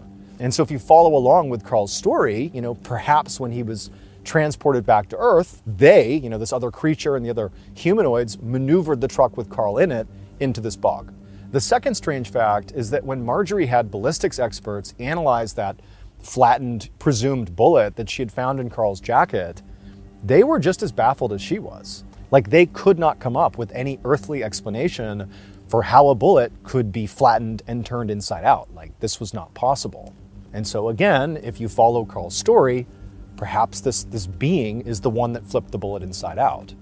And the third and perhaps strangest fact is that when hospital doctors gave Carl x-rays, they found something that should have been medically impossible. All of the tuberculosis scar tissue in Carl's lungs that had plagued him for decades, that had made it so hard to be physical and exercise, they had somehow disappeared. It was as if someone or something had healed him. Despite how unbelievable Carl's story sounded, and despite the fact that hundreds of people have spent decades trying to disprove it, no one has ever found a better explanation for the moving truck, the impossible bullet, and Carl's disappearing scar tissue. Because of that, some researchers believe that Carl Higdon's account could be one of the most credible alien abduction stories ever recorded. All right, thank you all so much for joining me tonight at the campfire. And if you enjoyed this, remember, we actually have a whole playlist of campfire episodes that are ready for you to binge right now. If you want to do that, go ahead and click right here and give them a watch. All right, until next time, see ya. One evening in April of 2006, a person sat at their kitchen table frantically cutting up the page of a newspaper with some scissors. They were working on a very important project and it was almost done. They finished cutting. On Sunday afternoon, March 12, 2006, 39-year-old Michael Zamiti Jr. drove his ATV across a frozen lake in Freedom, New Hampshire. And even though it was really cold and the air burned his cheeks and his lungs, Mike smiled as he drove. He really just loved it here. Most of the time, Mike lived 2 hours away in the town of Wakefield, Massachusetts. But he'd been coming to Freedom, New Hampshire for years because his parents had a vacation house here. And so this tiny lakeside community had always felt like a second home and a peaceful retreat. And Mike had recently bought his own vacation house in Freedom, just down the street from his parents. And the purchase had been a really big deal for him. He ran a cement contracting company called Allstate Concrete Pumping, and he'd worked really hard for many years to build up a nice life for his wife Michelle and their 3 kids. And in many ways, the purchase of the second house was proof that he'd done it. But his work with the concrete company had also created some issues in his marriage. Being in charge of a company meant a lot of responsibility and long hours. So Michelle and the kids were on their own quite a bit. which meant Michelle had to do most of the parenting and most of the household stuff. And she'd recently made it clear that Mike being gone all the time, despite how successful he was still really hard on her. Now, out on the lake, as Mike was kind of thinking about his whole life, Mike could see another ATV coming toward him. And as it got closer, he could see that the driver of the ATV was the other problem in his marriage, Sean Fitzpatrick. So Sean was one of their neighbors on the lake, and he'd been a close friend of the family for years. He was retired, and he lived in freedom year-round, and when the Zimidis were there, he'd come over for dinners or barbecues or to take their kids boating out on the lake. He was around so much that Mike's kids actually called him Uncle Sean. But last summer, Mike had found out that his wife Michelle had cheated on him with Sean. Mike had been obviously completely devastated, but he and Michelle had both agreed not to give up on their marriage and had been going to therapy together ever since. And in terms of Mike and Sean's relationship, well, Mike still hadn't actually spoken to Sean since finding out about the affair, because mostly he just hated confrontation. It had been easier for him to avoid Sean and focus on rebuilding his relationship with Michelle. So seeing Sean now made Mike want to just turn around and speed off in the other direction. But Mike could see that Sean was already waving him down, so he came to a stop and waited there as Sean pulled his ATV up. And Sean did not beat around the bush. He immediately told Mike that he was glad he ran into him here because he'd been wanting to apologize about last summer and Michelle. It obviously wasn't okay, and he hoped they could just, put it behind them. And Mike, he was so surprised by how sincere Sean was being that he just said, you know what, it's all good. Which he didn't mean, because it definitely was not okay, but again, Mike's not a confrontational guy. All Mike really wanted to do here was get out of this interaction and get away from Sean, because this made him really uncomfortable. And also, he genuinely did need to leave basically right now, because he and Michelle and the kids were getting ready to head back to Wakefield soon, and he wanted to go help Michelle pack up. And so pretty quickly, Mike told Sean that he really had to go here. And then before, Sean could protest, Mike turned his ATV around and he gunned it back across the lake towards his house.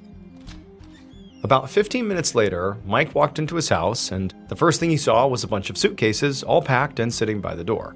And he realized that, Michelle had already done all the work. But seconds later, Michelle came in and gave Mike a kiss. And she said, the kids were just finishing up cleaning their rooms and they could all head out in a few minutes. And then Mike heard the sound of a car beeping twice outside. And when he and his wife heard that, Michelle kind of rolled her eyes and laughed, because they both knew it was clearly Mike's parents. His parents had also been in freedom for this weekend at their house down the street, and they were also making the 2-hour drive back to Wakefield this afternoon. And Michelle was laughing because it amused her that neither Mike nor his father could manage to go a single day without talking to each other. So Mike's dad was also named Michael, and the name was not the only thing they shared. They were also best friends and co-workers. Michael Sr. owned the company that Mike ran, Allstate Concrete. So it was like a family operation, and Mike Jr. had never even thought of doing anything else. He jumped into the concrete business right out of high school, and he and his dad had been working together ever since. Now, the Allstate Concrete Company had some struggles, just like any company would, including a lawsuit from a former employee that had been pretty stressful. But for the most part, the business was a huge success, and right now they were busier than ever, working on an enormous construction project in nearby Boston. So Mike headed outside to say hi to his parents and to talk a little business with his dad. He asked Mike Sr. if he'd called their employee, Chester Roberts, yet, because Mike and his dad had plans to be at the office first thing tomorrow morning, and Mike wanted Chester to be there too. Chester worked part-time for them as a driver and also handyman, and he was easily the most reliable employee that they had. So whenever they had a packed week ahead, they always called Chester in. And to Mike Jr.'s relief, Mike Sr. said yes, he'd already spoken to Chester, and they were good to go. So eventually, they all said their goodbyes, and Mike Jr. told his dad he would see him tomorrow. Just before 8 a.m. the next morning, Monday, March 13th, Mike Jr. pulled his truck into the parking lot of Allstate Concrete. He was right on time. He could see he was the first vehicle there, so he got out and hustled across the lot because it was raining, and he unlocked a side door by one of the garage doors. So the Allstate building was basically just a massive garage with 3 huge roll-up doors for their cement trucks to pull into. But it also had an upstairs office where Mike and his father did all their administrative work. And so after Mike went in through the side door into the big garage, he headed up a set of steps that led to his office on the second level. And when he got there, he sat in his desk chair and started going over the week's logistics. And just a few minutes later, he heard another vehicle pull into the lot outside. Mike figured that very likely this was his father, because Chester often came to the office on foot. Then Mike Jr. heard the downstairs door open and footsteps coming up the stairs. A few minutes later, Mike's father, Mike Sr., pulled his truck into the Allstate concrete parking lot and parked next to his son's truck. He hopped out and walked quickly to the building's side door to get out of the rain, but when he tried to push open the side door, it got stuck on something and wouldn't open all the way. So he looked through the crack to see what was blocking the door, and he froze, because there was clearly a man lying face down inside of the building in a huge pool of blood. Now, it was dark inside the building, and so Michael Sr. could not see the man's face. He had no idea who this guy was. But whoever it was, he knew sort of instinctively that it was not his son. Mike Jr. was a big guy, and even in the dark, it was clear this man had a different build. And so Michael Sr.'s heart was pounding now, and all he could think to do was just back away, grab his cell phone, and call 911. However, after Michael Sr. got off the phone with the dispatcher and they said they were sending people over now, Mike Sr. realized he couldn't just wait for the police to get there. I mean, there was clearly someone either very badly hurt or dead in his garage, and his son was likely somewhere inside too. I mean, his truck was here, and so he had to go in and make sure his son was okay. So Michael Sr. walked away from the blocked door where he had been standing when he called the police, and he pulled up one of the big roll-up garage doors. And once it was open, he didn't see anyone. He just ran inside and began frantically screaming his son's name. But Mike Jr. didn't answer, and there was no sign of him anywhere. So eventually, Mike Sr. ran to the staircase and went up to the second-floor office. And as soon as Mike Sr. barged into the office, he stopped in horror. Because there, sitting slumped in the desk chair, was the blood-covered body of his son. Over an hour later, Massachusetts State Trooper Kevin Baker pulled up in front of Allstate Concrete. He could see the large building was already roped off with caution tape, and there were a dozen or more crime scene techs and officers with the Wakefield Police Department who were moving in and out of an open garage door collecting evidence. So Baker was not a part of the Wakefield Police Department. He was with the state police. But in Massachusetts, state troopers conduct homicide investigations right alongside local authorities. And Baker had a feeling that this case would definitely need his help. Because Wakefield, they didn't get many homicides.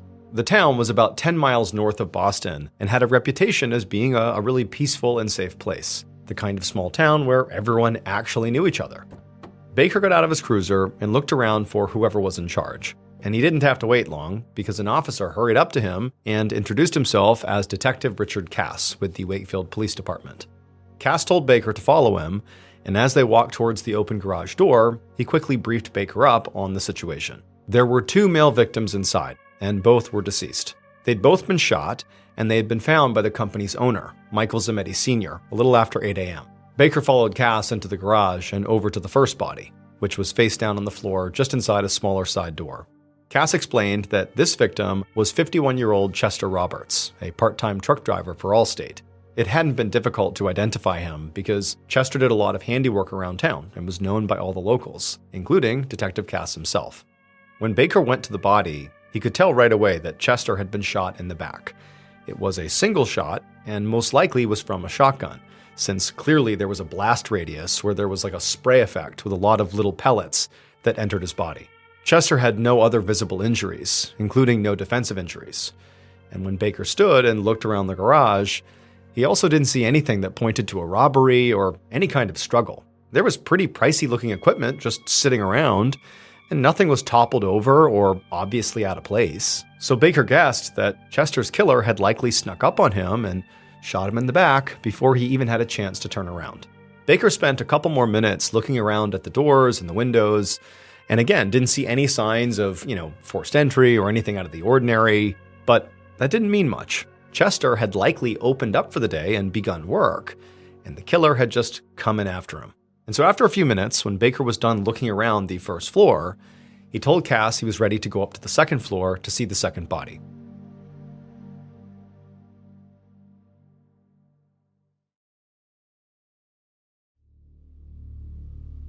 Moments later, Cass led Baker into the second-floor office, where the body of 39-year-old Mike Zimetti Jr. had been found. Detective Cass said sadly that, just like with Chester, he knew Mike personally as well. Mike Jr. had not just been shot in the torso the way Chester had been shot.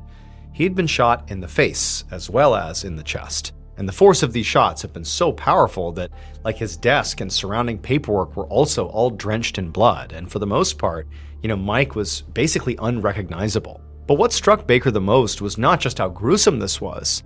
It was the fact that, Mike Jr. is still kind of slumped in his chair. He's in his office. Whoever did this, it's like they went in here to execute Mike, really intentionally. They marched in here, they didn't touch anything else, and they shot Mike right in the face with a shotgun before Mike could even get up. I mean, this seemed very intentional. Somebody came here to kill Mike. And so as Baker was thinking about that, he realized that this likely meant Mike Jr. was the one who actually got shot first, before Chester had even arrived at the building. Otherwise, Mike Jr. would have heard the gunshot downstairs, and he wouldn't have been so caught off guard sitting in his chair like this. And so again, if Mike was the first person shot, it just further suggested that he was the main target of this attack. The crime scene, of course was gruesome, but considering it was remarkably clean. I mean, there were no bloody footprints or any indication the killer had interacted with the scene.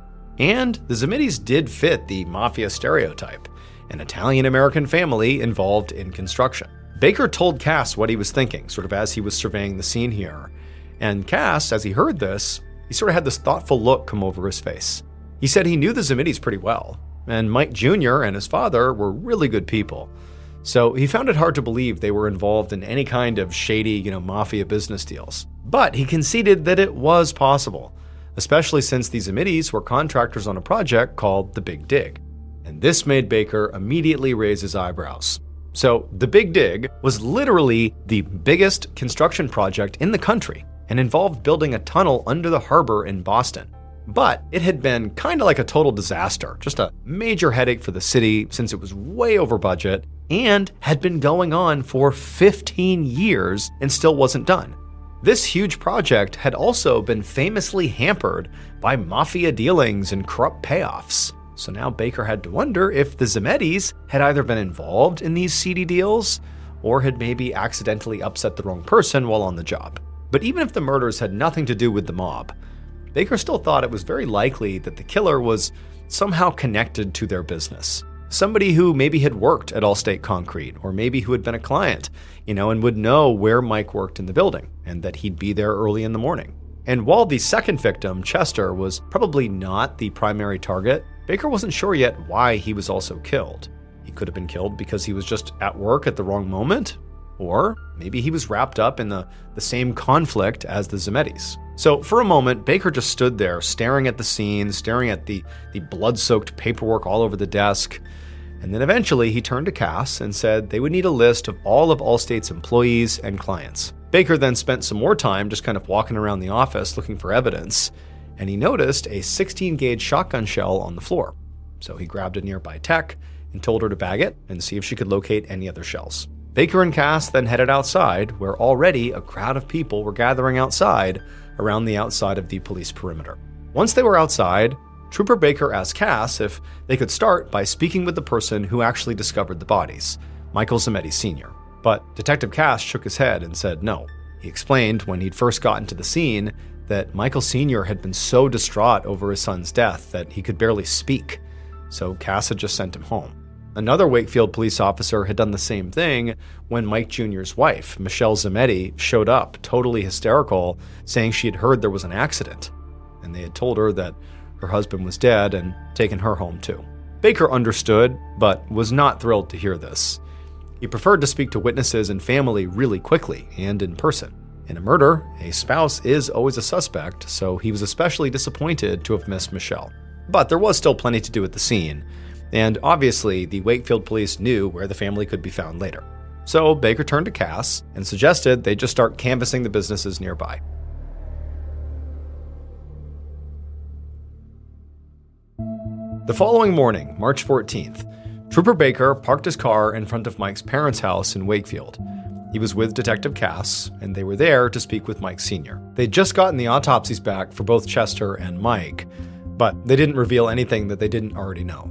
Chester had been shot once, Mike twice, and both died likely within seconds. But the investigators did have one potential lead from their canvass of the neighborhood. Even though they hadn't found any surveillance cameras at Allstate Concrete, some businesses around Allstate had some. So Baker had some officers scrubbing through that footage now.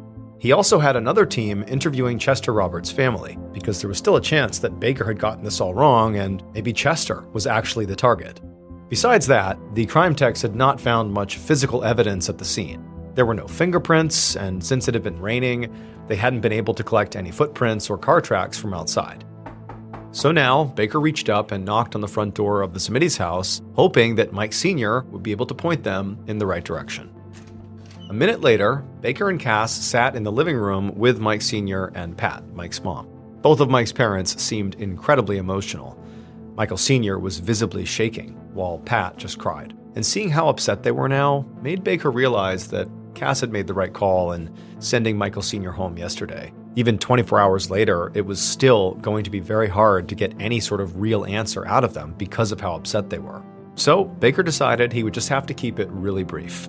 The first thing he did is he asked Mike Sr. to just go over the actual discovery of the bodies. Tell me what happened. And what he said lined up with everything that Baker had heard from Cass and from dispatch. And so after Mike Sr. went over that, Baker moved on to the real reason he was there. He asked if there was anybody in Mike Jr.'s life who might have wanted to hurt him. Mike Sr. took a few shaky breaths as he thought about the question, and then he said that, there were a few people in the industry that he and his son did not necessarily get along with, but mostly they tried to have good relationships with everyone. Getting in fights was just bad business. But as he was saying this, Mike Sr. suddenly sat up straighter, like he just thought of something. And he said, actually, there was a former coworker who did definitely have a grudge against them. His nephew, Hank Jennings. Hank got mad at them a few years ago about unpaid overtime wages and actually filed a lawsuit against them.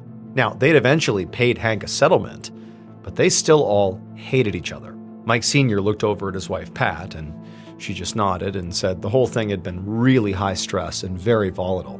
Baker took down Hank's information and talked with Mike's parents for just a few more minutes, and then he nodded to Cass, and they stood to leave.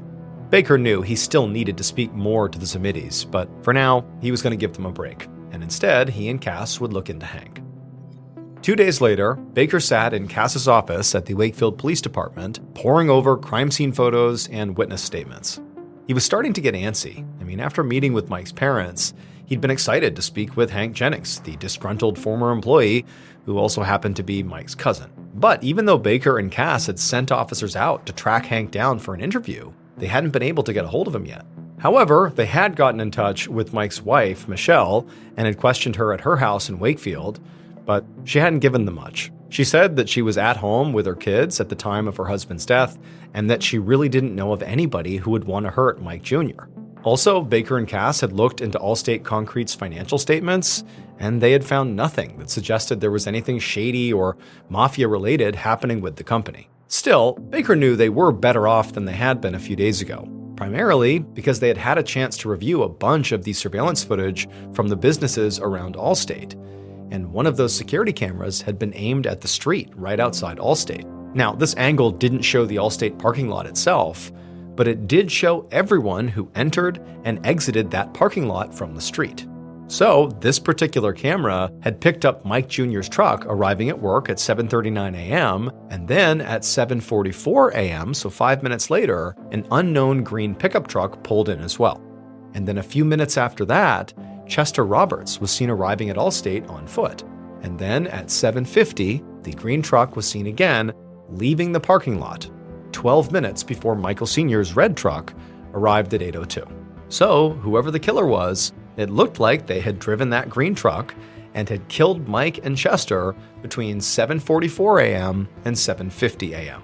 The video wasn't clear enough to show the driver of this mysterious green truck or even see its plates, and it didn't actually show the driver of this vehicle, the killer, getting out of the vehicle and entering the building. But knowing the style and color of very likely the killer's vehicle would definitely help them narrow down potential suspects.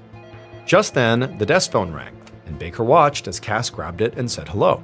And then Cass got a confused look on his face before he thanked the caller and said they'd be right over.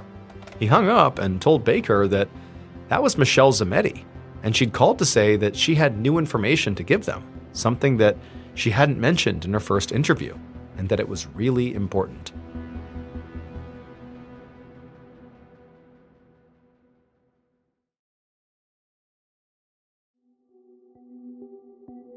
About 15 minutes later, Baker and Cass sat down across from Michelle in her living room for the second time.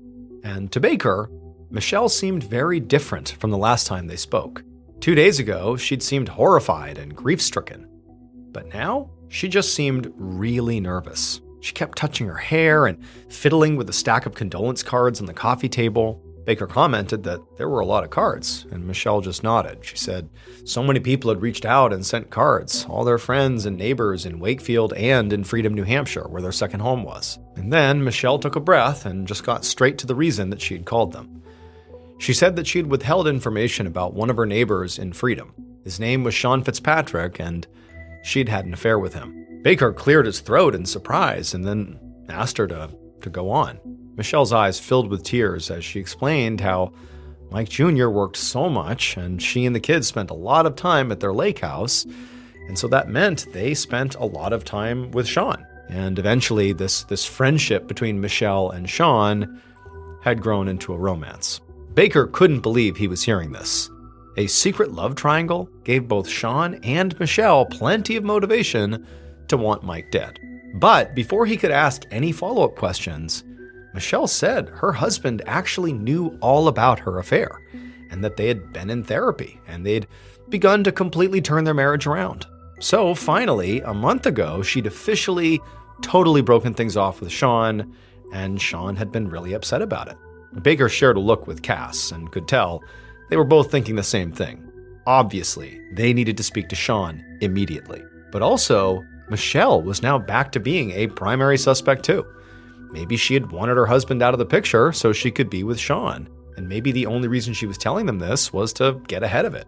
However, they would need a lot more evidence before they could prove any of that. So for now, Baker just got Sean's number and address from Michelle and told her they would be in touch. Later that night, Baker and Cass were once again inside of Cass's office, but this time they were there with another officer who was there to give them a crucial update. After speaking with Michelle, Baker had sent a team of officers up to Freedom, New Hampshire to speak with Sean, the neighbor she had been having an affair with. And now, one of those officers was back in Wakefield to tell them what he had learned. And the first thing Baker wanted to know was not about their conversation. It was just, did you see a green truck in Sean's driveway? But the officer shook his head and said Sean did own a truck, but it was bright red. Then he went on to say that when they had spoken to Sean, he had completely denied having an affair with Michelle. Sean had admitted that he had dated a lot of girls, but he'd insisted that he and Michelle were just close family friends. Now, the officers who were there speaking to Sean just stood there and let Sean talk, never telling him that they already knew that Michelle fully admitted to them having an affair, and they knew Sean was lying here. Baker almost laughed when he heard this, because he did not believe Sean at all. And if he was lying like he appeared to be, that made him seem pretty guilty. But before he could say so, the officer added one more thing. He said Sean actually had a solid alibi. He'd been at home on the morning of the murders, and one of his neighbors had actually confirmed it. This particular neighbor took her morning walk every day at 9 a.m., and she'd seen Sean outside his house right around then. Baker sighed. It took around 2 hours to drive between Freedom and Wakefield, so Sean would not have had enough time to kill Mike and Chester by 7:50 a.m. and then get to Freedom by 9. And so suddenly, Sean Fitzpatrick felt like another very promising dead end. On March 18th, so 5 days after the murders of Mike Zametti and Chester Roberts, Detectives Baker and Cass stood at the back of a church in Wakefield, Massachusetts. They were there for Mike's funeral, and the church was absolutely packed. But the investigators were not just there to pay their respects. They were also there to speak to Hank Jennings, the cousin of Mike who had filed that lawsuit against the concrete company. Since by that point they still had not been able to officially get a hold of Hank, Cass had suggested that they just corner him at Mike's funeral, which he was very likely to attend because, despite his rift with the Zamettis, he was still family. And when the service wrapped up and everybody stood to leave, Baker felt a nudge on his arm. Cass leaned over and whispered that they'd been right, and he pointed out Hank right in the crowd. So, as the attendees started filing out of the church, the investigators pushed their way over to Hank and got in front of him just before he could step outside. Baker immediately noticed that Hank's whole body went tense when they blocked his way, like he wanted to try to make a run for it. So Baker just cut to the chase, and he said, "Hank, will you come with us and speak to us, please?" And Hank's eyes got really wide, and he just said, "No way, not without his lawyer." Then he pushed past the investigators and hurried outside. Baker and Cass didn't follow him. Instead, they just exchanged a look, because they knew now that Hank was obviously their primary suspect. 5 weeks after the funeral, in mid-April of 2006, State Trooper Kevin Baker sat in Detective Cass's office in the Wakefield Police Department. He was wearing gloves, and he was holding a piece of paper that looked like an old-fashioned ransom note. It was covered in letters that had been clearly cut out of a newspaper, and it spelled out a very alarming message. "Close business now, or more family will die." This message had been brought to them by Mike Jr.'s mother, Pat, who said they had received it in the mail that morning. For the Zemedis, for so many reasons, this letter was terrifying. It was not just a reminder of their son's murder, but also a promise that there would be more violence. But for Baker, the note was a lead, which they really needed, because it had been over a month since Michael and Chester were killed, and at this point, the two investigators had managed to rule out basically every one of their suspects, and that included Hank Jennings. They'd learned that Hank's clear reluctance to meet with them was not because of guilt. It was because he had signed a non-disclosure agreement during the settlement with the Zemedis and didn't want to break it. And when they did finally speak to him, he clearly had an alibi. He was at work when Mike and Chester were killed, and Baker and Cass had confirmed it with his employer. And while Hank did own some shotguns, none of them were 16 gauge. So Hank joined the pile of other discarded suspects, like Michelle, who could have had the motive to kill Mike Jr. since she was wrapped up in an affair with their neighbor, but she'd been incredibly cooperative, and they hadn't been able to find any evidence that she might have been involved, like maybe if she had hired someone or something. And her ex-lover, Sean, was also very suspicious and had a strong motive to kill Mike, but his alibi had cleared him. There was no way Sean could have been in Wakefield during the murders because his neighbor saw him about an hour later at his home, which was over 100 miles away. And so now this warning note that looked like a ransom note seemed to point back towards the theory that Baker and Cass had ruled out at the very beginning, that the murders were business-related and the mafia was involved. Cass was a local, and he'd told Baker that there had been a lot of rumors swirling around about the murders in the community. Because of the Zemedis' role in the Big Dig, the general consensus around Wakefield was that the mob theory made the most sense. But Baker really wasn't so sure. I mean, they'd looked into the Zemedis' books and records repeatedly, and they hadn't seen anything to suggest any shady deals or potential mob interaction.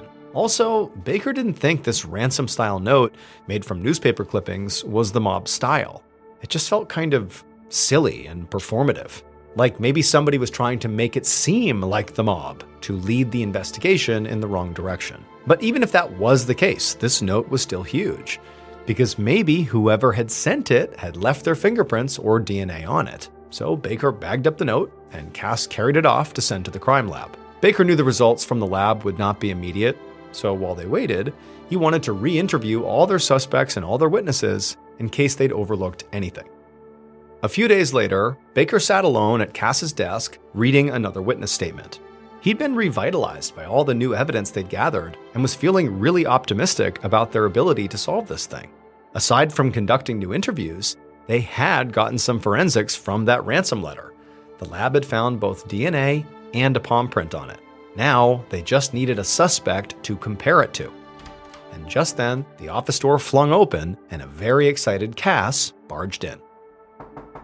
An hour later, Baker and Cass walked up the front steps at Michelle Zemedi's house, and they knocked on her front door. When she answered, they asked her for permission to come inside and take a certain small object from her house. And after Michelle, who was sort of confused by what they were asking for, said, "Okay, come on in," they went right past her, went straight to this object, they bagged it, went right back outside, and sent it off to the crime lab. And as soon as the lab test results came back, Baker and Cass knew they had solved the case.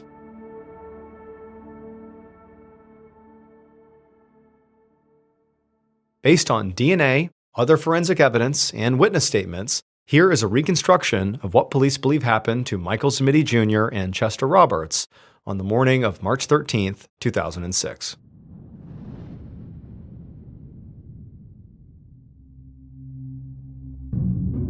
At 7:45 a.m., the killer crept up the stairs that led to Mike's office. They had a shotgun with them, and their heart was racing. They were very nervous about what they were about to do. But Mike Jr., he had to go, and that was all there was to it. So when the killer reached the office door, they barely hesitated before pushing it open and raising their shotgun. Mike was sitting in a chair at his desk, and when the door opened, he turned towards the killer. And when Mike Jr. saw them standing there with a gun pointed at them, his eyes got wide, but the killer fired 2 blasts before Mike could even move, hitting Mike in the face and in the chest. Mike immediately slumped over in his seat and stopped moving, and the killer ran back down the stairs to the garage. But before they could leave, they froze, because they could hear footsteps approaching the building's side door from outside. And so the killer instinctively just hid, not really sure what they were going to do, waiting for this person to either come inside or leave. And then once this person did come inside, it was a man, it was Chester, the killer leapt out and shot him right in the back, and he dropped to the ground, dead. And after killing Chester, the killer felt shocked. I mean, they hadn't planned on killing a second person today. Mike was the target. But they also knew they couldn't just wait around for more people to arrive. So the killer at this point left the building and jumped into the truck they had stolen from one of their neighbors. Then they peeled out of the parking lot less than just 10 minutes after they'd arrived. As they drove, they gripped the wheel tightly, and they knew they should feel guilty about what they had just done. But instead, all they felt was relief, because now they could finally be with the love of their life. It would turn out Michael Zamidi Jr. and Chester Roberts were not murdered by Mike's wife Michelle, or Mike Jr.'s cousin Hank, or the mob. They were killed by Mike Jr.'s lakeside neighbor and his wife's lover, Sean Fitzpatrick. When Michelle tried to break things off with Sean, she said the only reason she would ever leave Mike was if Mike ended things, or if something happened to him. Now, Michelle meant that as an excuse, but Sean took it as a suggestion. So then he murdered Mike Jr. to steal his wife. Sean took that green pickup truck from a neighbor who was out of town, and then drove it to Wakefield, committed the murders, and then came back. That neighbor who said they saw Sean at his house in Freedom at around 9 a.m., that basically made it impossible for Sean, based on timing, to have gone, committed the murders, and came back. Well, that neighbor called to amend their statement, saying that actually they had seen Sean later in the day. And that change created enough time, enough of a window on the day of the murders, that it was absolutely possible that Sean could have driven, done the murders, and come back. And so once Sean's alibi fell apart, investigators remembered that stack of condolence cards at Michelle's house. So they went over to see if maybe Sean had sent one. And he had. And when they tested the envelope flap, which he had licked to seal it, they got his DNA. Then they matched it to the very threatening letter that sort of looked like a ransom letter that had been given to the Zamidis, which Sean had put together and sent to them in order to throw police off his trail and make them think that, yeah, the mob was involved here. In June of 2006, Sean Fitzpatrick was arrested and eventually received 2 consecutive life sentences for the murders of Michael Zamidi Jr. and Chester Roberts.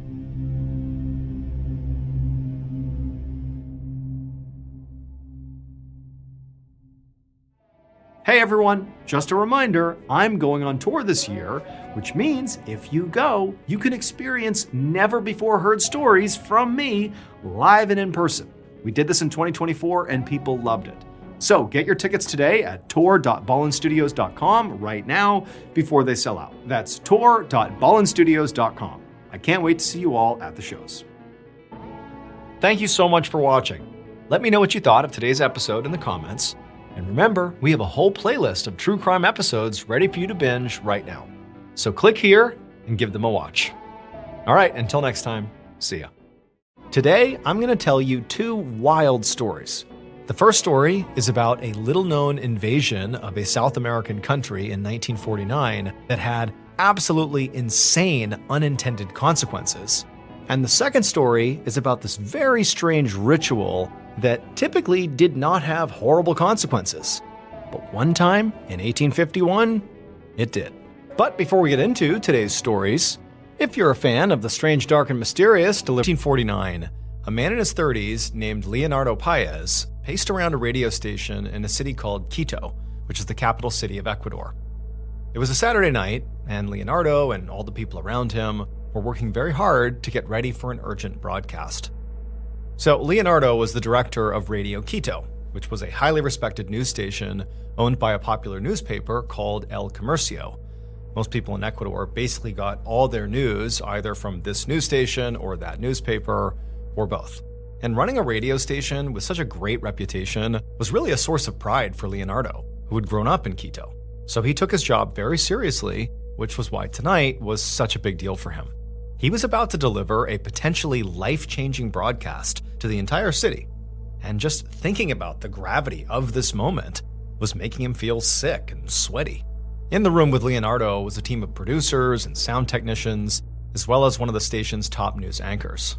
Most of the last-minute work they were all doing involved organizing stacks of paper that contained instructions about what to say and what to do during this pivotal broadcast. That's what the anchor was double-checking right now. He was the one who had written the broadcast script, and he would be the one actually reading it on the air. Leonardo looked anxiously over at the clock on the wall. It was already a few minutes after 9 p.m., and they didn't have a lot of time left. But even though Leonardo desperately wanted to get this broadcast started as soon as possible, he knew he had to give his anchor the space and time to make sure they were 100% ready before they actually went on the air, because they really only had one chance to do this right. So instead of telling the anchor to come on, hurry it up, Leonardo instead bit his lip and just paced around the station, trying to distract himself by listening to the program that was currently being broadcast over the radio station's airwaves. It was a live musical performance from a duo of singers named Benitez and Valencia. These two combined were really famous, sort of like the Taylor Swift of 1940s Ecuador. And so when people in Quito knew these particular singers were performing on the radio, basically everybody stopped what they were doing and tuned in to listen. So in Quito in the 1940s, nobody had TV, and so radios were like the ultimate form of not just how to get your news, but also of entertainment. It's really where everybody turned. But radios were also very expensive and were sort of a luxury item, so not everybody had one. The people who did have radios would often bring theirs outside to the street so that other people could also hear the programs and the music. And Leonardo knew that all of this meant that at this very moment, all across the city, most of Quito's 250,000 residents were gathered around a radio. And he needed to get his broadcast on the air while he still had everybody's attention. He turned and saw the anchor finally lean back in his chair, indicating he was ready, and so Leonardo knew it was time to go live. Leonardo turned and nodded to his technicians, who were all sitting at a table covered in broadcasting equipment, and one of them, after seeing Leonardo's cue, leaned forward to adjust several knobs and then hit a button on the control panel. And the instant he did this, the voices of the singing duo cut off, and a large red sign that said "On Air" lit up on the wall right above the table. Basically, they were going to cut off the performance to do this broadcast and catch everybody in Quito off guard. And then the anchor leaned into their microphone and, in a very urgent voice, said that they were interrupting this musical program because there was an alarming event happening that everybody in Quito had to hear about. Then he explained the reason for this broadcast. Ecuador was being invaded. About half a mile away from the radio station, 17-year-old Jose Antonio stood outside a restaurant with some of his friends. Jose and his friends and all the diners, plus a bunch of people out on the sidewalk, had been gathered around the restaurant owner's radio, listening to Benitez and Valencia sing, when suddenly the music had cut out and the anchor had come on to say that their country was under attack. And so as Jose and this group is sort of caught off guard and listening to this sudden announcement, the announcer got really emphatic and said, "Listen, the city of Latacunga has been destroyed." And at that, Jose's mouth fell open and he felt this jolt of fear in his chest. Latacunga was only about 60 miles south of Quito. So Jose, along with everybody else around him, instinctively leaned into the radio so they could hear more about what was happening and why. But when they all did that, The broadcast suddenly stopped just as abruptly as it had come on, and the music program came back on. But the street got really quiet as Jose and the crowd just kind of stood there, waiting for something to happen. I mean, really nobody knew how to react to this. A few people began looking up at the sky, thinking maybe warplanes might be flying overhead, and actually Jose began doing that too, wondering if, that's the next step. But there were no planes, and there were no signs of, anything that would indicate that war was happening nearby, or, whatever destroyed Latacunga was approaching Quito. All Jose could hear was the echo of other radios around the city, now back to playing this musical program. But as the seconds ticked by and the crowd gradually began talking again and kind of going back to normal, some people began making jokes and suggesting that this broadcast was literally a joke, that was meant to be a prank. Others just kind of brushed the whole thing off and just went about their evening as if it had never even happened. However, Jose did notice that some of the people at the tables outside the restaurant where he was were still just kind of staring at the radio and shifting around like they were restless or uncomfortable, like clearly that broadcast had struck a nerve. Jose also kept fidgeting around and trading worried looks with his friends and the other people around him because he wasn't so sure this was a joke. And the reason he wasn't sure was because a sudden invasion of their country had actually happened before. 7 years earlier, in 1941, when Jose was just a kid, the much larger country of Peru had invaded Ecuador after an argument over land along a shared border. Instead of settling the argument diplomatically, the Peruvian army stormed into the disputed territory in Ecuador and conquered it pretty easily. And the fighting had only lasted for maybe about a month before Ecuador accepted that they had lost and retreated, giving up the land.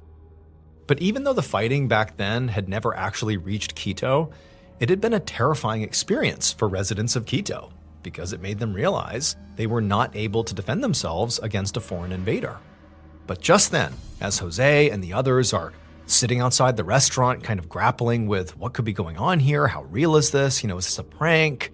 Just then, the music that had come back on again on the radio cut out, and once again, the broadcaster's voice came on, and they said they had an update.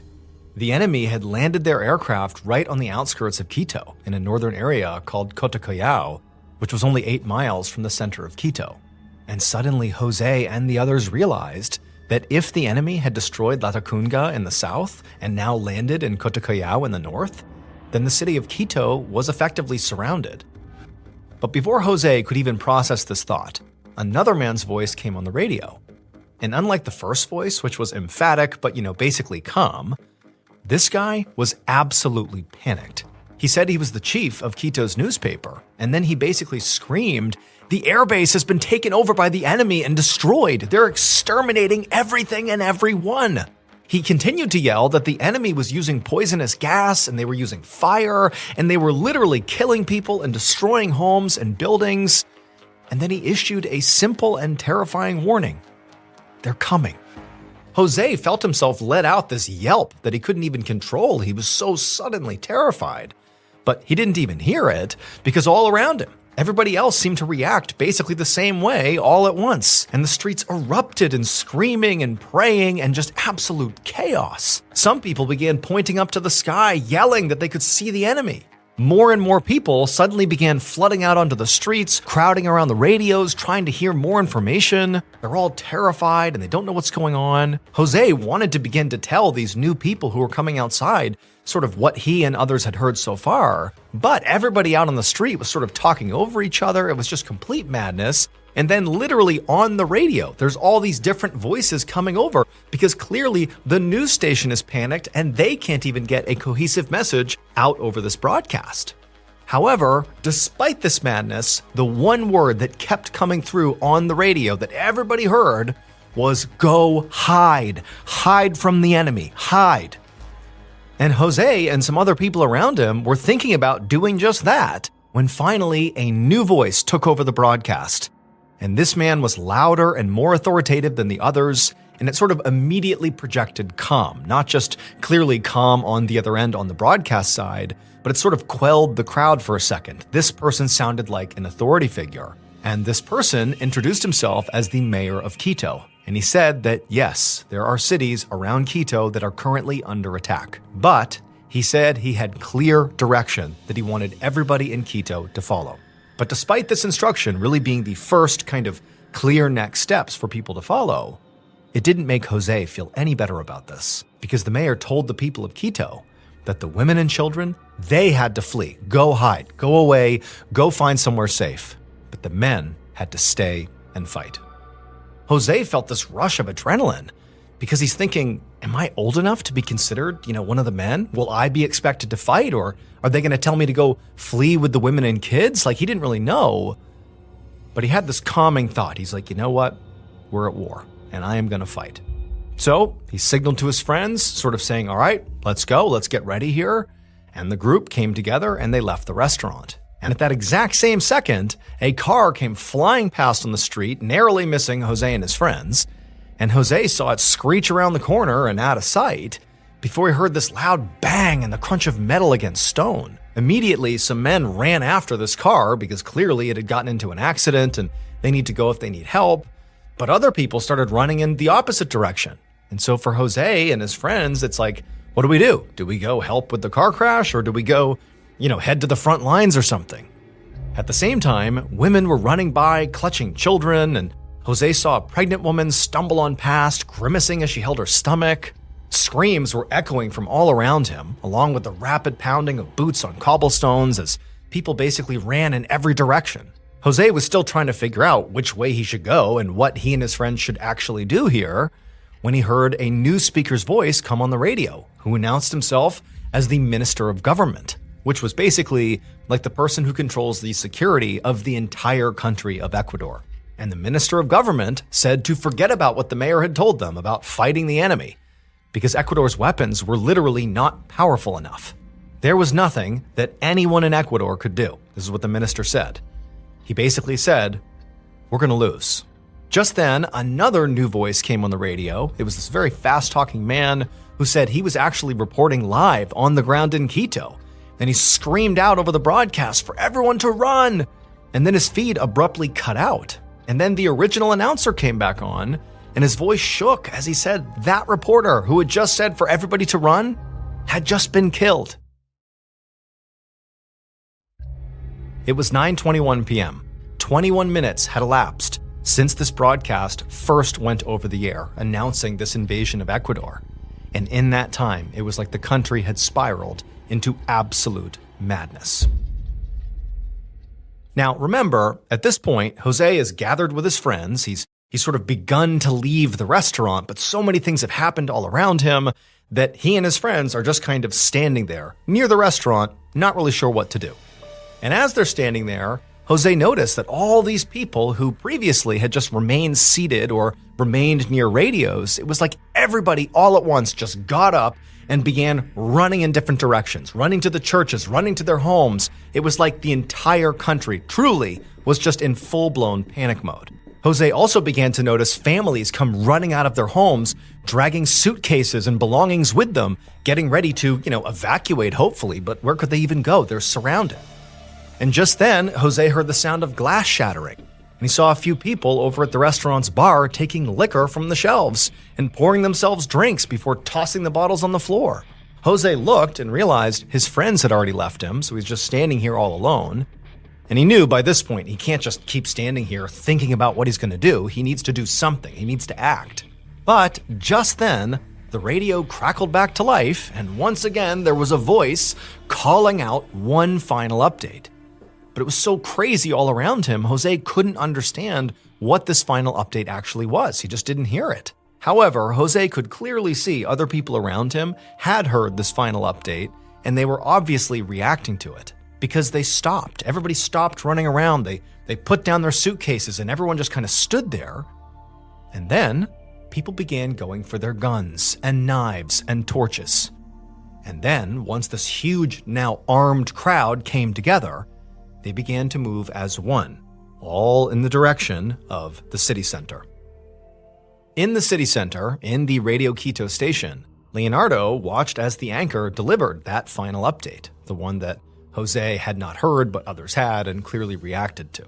A minute later, Leonardo heard glass shattering somewhere one floor below him, along with a loud crackling sound. Then he smelled smoke, and he noticed the air in front of him inside the studio was getting hazy. And then from outside the building, he heard somebody yelling, "Fire!" Behind Leonardo, the anchor grabbed the microphone and pleaded on air to anybody who was listening that the radio station was in trouble and to please come help. But there really was no one left to help them. They were on their own. And when Leonardo and his team realized this, they knew they had to get out of this station by themselves. And so they ran together down the stairs to the exit. But before they even got to the bottom of the steps, the smoke from the fire became so thick they couldn't even breathe. Leonardo realized that the whole first floor must be engulfed in flames. And so the only way out was actually to go up, not down. So Leonardo led the group back up the way they came, running back through the second floor office building, the studio space, where they had recorded the broadcast, and headed up the stairs to the very top floor. And by the time Leonardo got to the top floor, he could hear screams coming from somewhere below him, and they sounded painful and horrible. He hoped his coworkers had been able to follow him up here, but by this point there was so much smoke in the building, he really couldn't see, so he didn't know who was here with him and who had been left behind. And also the roar of the fire was getting louder by the minute, and it was so hot that sweat poured from Leonardo's face and it stung his eyes. And so Leonardo instinctively ran away from the smoke towards the windows, and because they're on the top floor, 3 floors up, looking out, he had a good view of the ground below. And he saw these huge crowds of people on the street. Most of them were holding torches and seemed to be running around in random patterns, while big military tanks rolled in behind them, along with this hazy mist from some kind of gas kind of flowing across the entire crowd. Just then, Leonardo felt the floor under his feet begin to shake, and he frantically began to think, how am I going to get out of here? I need to escape. And that's when he saw the roof next door. So the radio station sat next door to a school, which was at this point not yet on fire. Now, the school building was not connected to the radio station, but it was close enough that Leonardo realized that he might be able to open up a window that he's standing right near, get a running start, and literally jump out the window and land on the school roof. Now, obviously, if he undershot this jump, he would fall to the street below and die, but the alternative was stay here and be burned alive. So Leonardo just opened up the window, he backed up, took a deep breath, got a running start, and jumped out the window. He flew into the air, arms flailing as he willed himself to land on the school roof, and after a millisecond in the air, he comes crashing down, slams onto the school building. He had made it. It was painful, but he had escaped. But Leonardo didn't have time to waste here, nor did he really have time to wait to see if others would also make this jump. He really felt like he's sort of on his own here. And so up he got, and despite the pain from impacting the roof, he was basically okay. And he walked across the school building until he went to the next roof. Basically, the next building butted up against the school building. So he climbs onto that roof, and he walks across that roof until he reaches the next building. Again, these buildings are all connected, so there's no more jumping from, one building to the next, but he is going roof to roof, basically high up above the streets of Quito. And down below, he sees, all this madness with the tanks and all these people with torches. He doesn't really know what's going on here. And eventually, he reaches a roof, as he makes his way, that a family was sitting on. And the family, they were looking out at the city, where the sky was still glowing from the light of the fire Leonardo had just escaped from. And when they saw Leonardo, they told him they had actually been down on the streets in that crowd. But when it became too dangerous, they had come up here to escape. And they asked Leonardo, had he done the same thing? Is that why he was here? Leonardo said no. And then he told them who he was and how he actually arrived here and why, and then he asked them for help. And for a second, the family just stared at him in shock. Then they began to talk to each other, and from what Leonardo could hear, and also based on facial expressions, the family seemed mad. But finally, the father looked at Leonardo and said yes, they would help him. However, there was a condition. He told Leonardo that under no circumstances could he, Leonardo, go down on the street with that crowd. The father said Leonardo would have to hide out in this family's house because, the father explained, that everybody in the city, including all those people down there, wanted Leonardo's head. It would turn out Leonardo's broadcast had actually been wildly successful. It had done exactly what he hoped it would do. It grabbed the attention of basically everybody in Quito. The whole city stopped in its tracks to listen to what the broadcast had to say. However, there was one very important fact that Leonardo had decided not to mention in this broadcast until the very end, when in many ways it was already too late. This fact was the final update, the one Jose had not been able to hear, but that had caused everybody on the street who had heard it to stop running around, stop screaming, and just get their guns, knives, and torches and head towards the center of town. The fact that was held off until the very end was this whole broadcast was a farce. The invasion was not real. It was an act, a prank, a joke. The broadcast was like this play.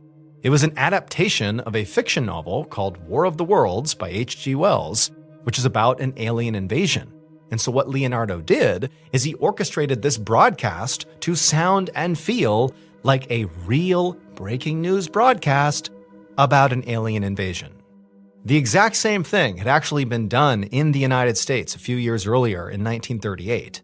But in the American version, the listeners had been warned at the beginning of the broadcast that it was not real, and it still caused mass panic, even though they had been warned. And so, during Leonardo's broadcast, when he finally revealed the truth at the very end, the listeners were not, soothed. They were not like, oh boy, what a great prank. They were furious. So furious, in fact, that they went to the radio station in the city center where Leonardo and his broadcast crew were, and they lit it on fire. And so between the radio station fire and also between all the people who took their own lives preemptively, believing aliens were going to be here any minute to kill them, torture them, abduct them, the death toll from this night, from this farce, was between 6 and 20 people. And a whole lot more people were also injured in the chaos. As for 17-year-old Jose Antonio, he would survive, and later in life, he would actually give a tell-all interview about his experience during the so-called alien invasion. As for Leonardo, he didn't face any criminal charges, no jail time, nothing.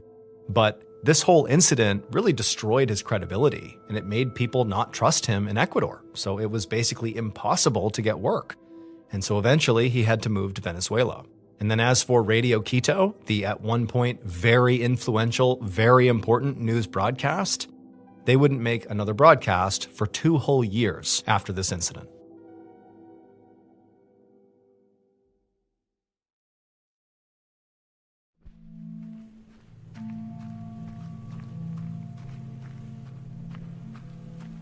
On the evening of Sunday, January 26, 1851, a 23-year-old man named Bailey Staples hurried up the walkway of a home in Fall River, Massachusetts. It was so cold that Bailey's could see his breath, but despite the weather, he could not stop smiling. And that was because he was about to do something that he loved to do that made him a lot of money, and it was actually the 3rd time that day that he was even doing it. I mean, this was awesome. Bailey's was a psychic medium, and he was about to perform a seance. So at this point in America, in 1851, there was this phenomenon going on called the spiritualist movement.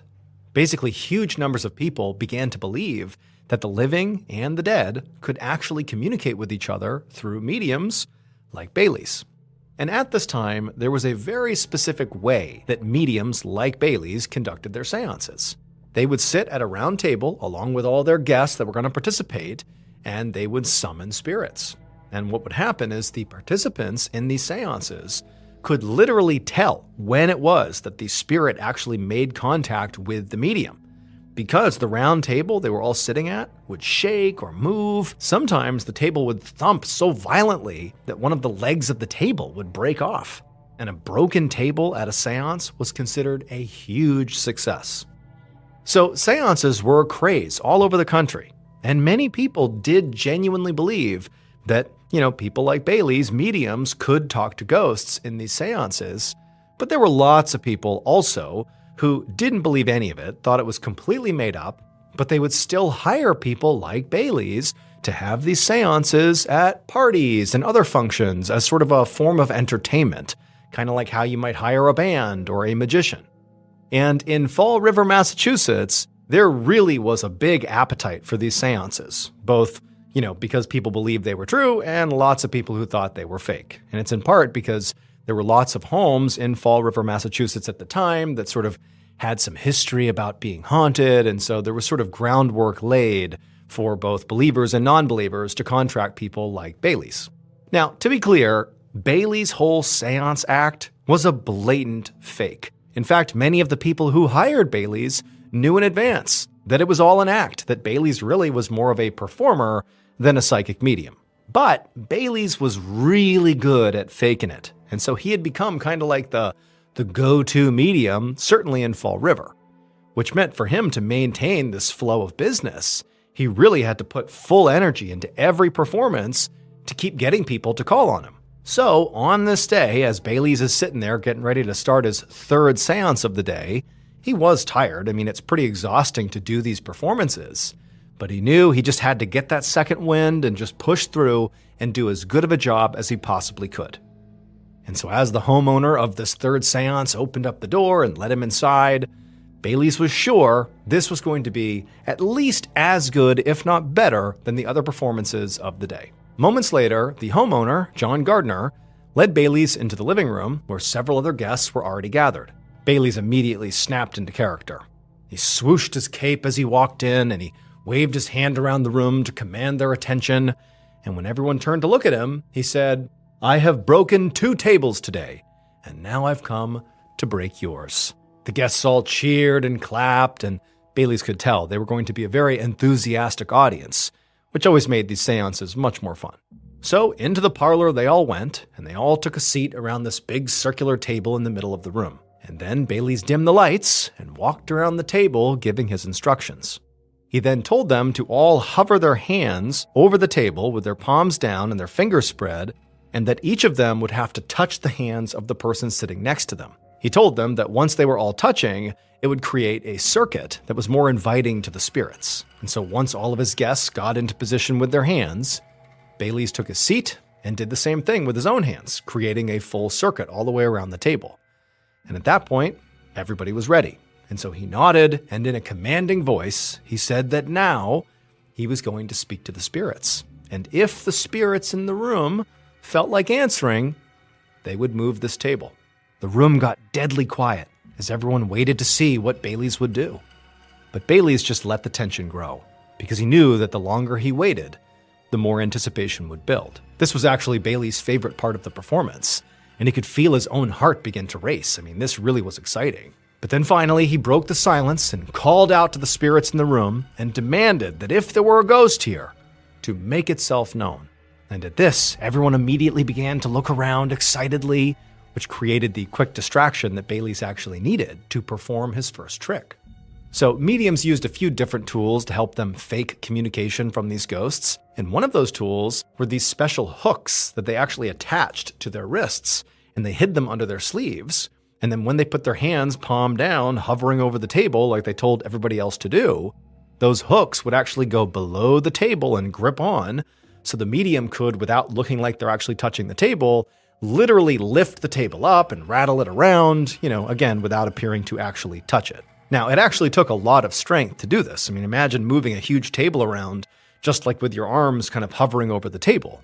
But Bailey's was getting really good at it. And so as his guests were all looking around, looking out for ghosts, Bailey's masterfully hooked his hooks right under the table and began moving his wrists around, which caused the table to thump. And as soon as this happened, a woman on the other side of the table screamed, and the other guests began laughing and getting really excited. But Bailey's was only just getting started. He called out to the spirit again, much more forcefully this time. And as he did, he literally made the table rise off the floor as all the guests gasped. One man asked how Bailey's was even doing this. I mean, he knew this was fake, but how are you lifting the table up? Because his hands are over the table, remember. It's just these secret hooks underneath. But Bailey's just kind of ignored the man and smiled. And then he said to the spirit that if you're willing to communicate with us, rap on this table one time. And then Bailey's used the hook, underneath the table to make a knocking sound. And as he did this, the woman who had first screamed on the other side of the table, she jumped. She was so scared. And it actually caused Bailey's to have this surge of adrenaline, like he was really doing a good job. And so Bailey's actually kind of leaned into this and rattled the table a bit more for dramatic effect. And in doing this, Bailey's was really exerting himself. He's trying not to give off the vibe that he's moving this table around, but he really is. And so he's sweating bullets, and he's also yelling out to the spirit, demanding them to come forward and talk to us. But then, as Bailey's is doing this big act here that he in no way suspects is going to actually call spirits into the room, he suddenly felt the room turn icy cold, and he had this weird tingling sensation flowing through him. He blinked, and then his vision got hazy. This had never happened to him during any of his seances. And clearly it was having an effect on him because he no longer was trying to communicate with the dead. He was just kind of standing there, very uneasy, like the seance was actually doing something, that there really might be spirits in the room. Now, Bailey's can tell he's getting stared at, and he doesn't want to destroy his business here. Like, he needs to maintain the act. He can't just spook himself out and stop the seance. But at the same time, he couldn't break out of this weird feeling he had. The room felt so cold. I mean, something was off here. And then he tried to move, and it was like he couldn't. He was frozen. Now, at the same time Bailey's is experiencing this, across the table, the homeowner and host, John Gardner, is just sitting there staring at Bailey's, trying to figure out what's actually happening here. And from his perspective, he watched as Bailey's went from sort of standing there awkwardly, unable to move, it looked like, to then sitting down in his chair and sort of lurching back in this awkward position. And then Bailey's eyes began darting all over the room, and also his breathing got really ragged and heavy. And John couldn't help but feel like it looks like Bailey's is possessed for real. And then Bailey's began to speak, and his voice sort of cracked as he did, and he began mumbling something that John and the others couldn't understand. I mean, John, he really couldn't help it. He felt sort of spooked by this. I mean, this was really convincing. John actually wanted to applaud. I mean, Bailey's acting was so good here. But he also didn't want to destroy the act and sort of break his character. You know, like Bailey's, John and most of his guests did not believe seances were real at all. But, I mean, Bailey's performance was really turning out to be way better than any of them had expected. But just then, Bailey's shot up out of his chair, and the whole table thumped again and shook, and then Bailey's let out this almost ghostly-sounding moan, and then one of John's guests asked if the ghost was speaking through Bailey's. But instead of answering, Bailey's eyes rolled all the way back in his head, so only the whites were visible. John and the others were transfixed. I mean, this was just incredible, really kind of scary stuff here. But then Bailey's let out another moan, and then fell backwards hard onto the ground. And for a second, there was just confused silence. Because if this is an act, I mean, that was a violent fall. This looks really legitimate. How is Bailey's able to do this over and over again? This seems real. And it was in that moment of realizing that something is off here that some of the guests began to scream and they began to run out of the room. A few minutes later, a local physician named Dr. Hopper ran into the parlor of John Gardner's home. He'd been summoned by one of the guests who had panicked and actually ran out and gotten him. But that guest had been rambling about a ghost and a possession, so Dr. Hopper really wasn't sure what kind of problem he was actually responding to. But now he could see there was a group of people dressed for a party gathered around what appeared to be a seance table, pointing to the floor, where there was this young man lying in a crumpled heap. Dr. Harper went to the young man and reached out and felt the man's neck, but there was no pulse. And so the doctor turned and looked at the group and said, "He's dead."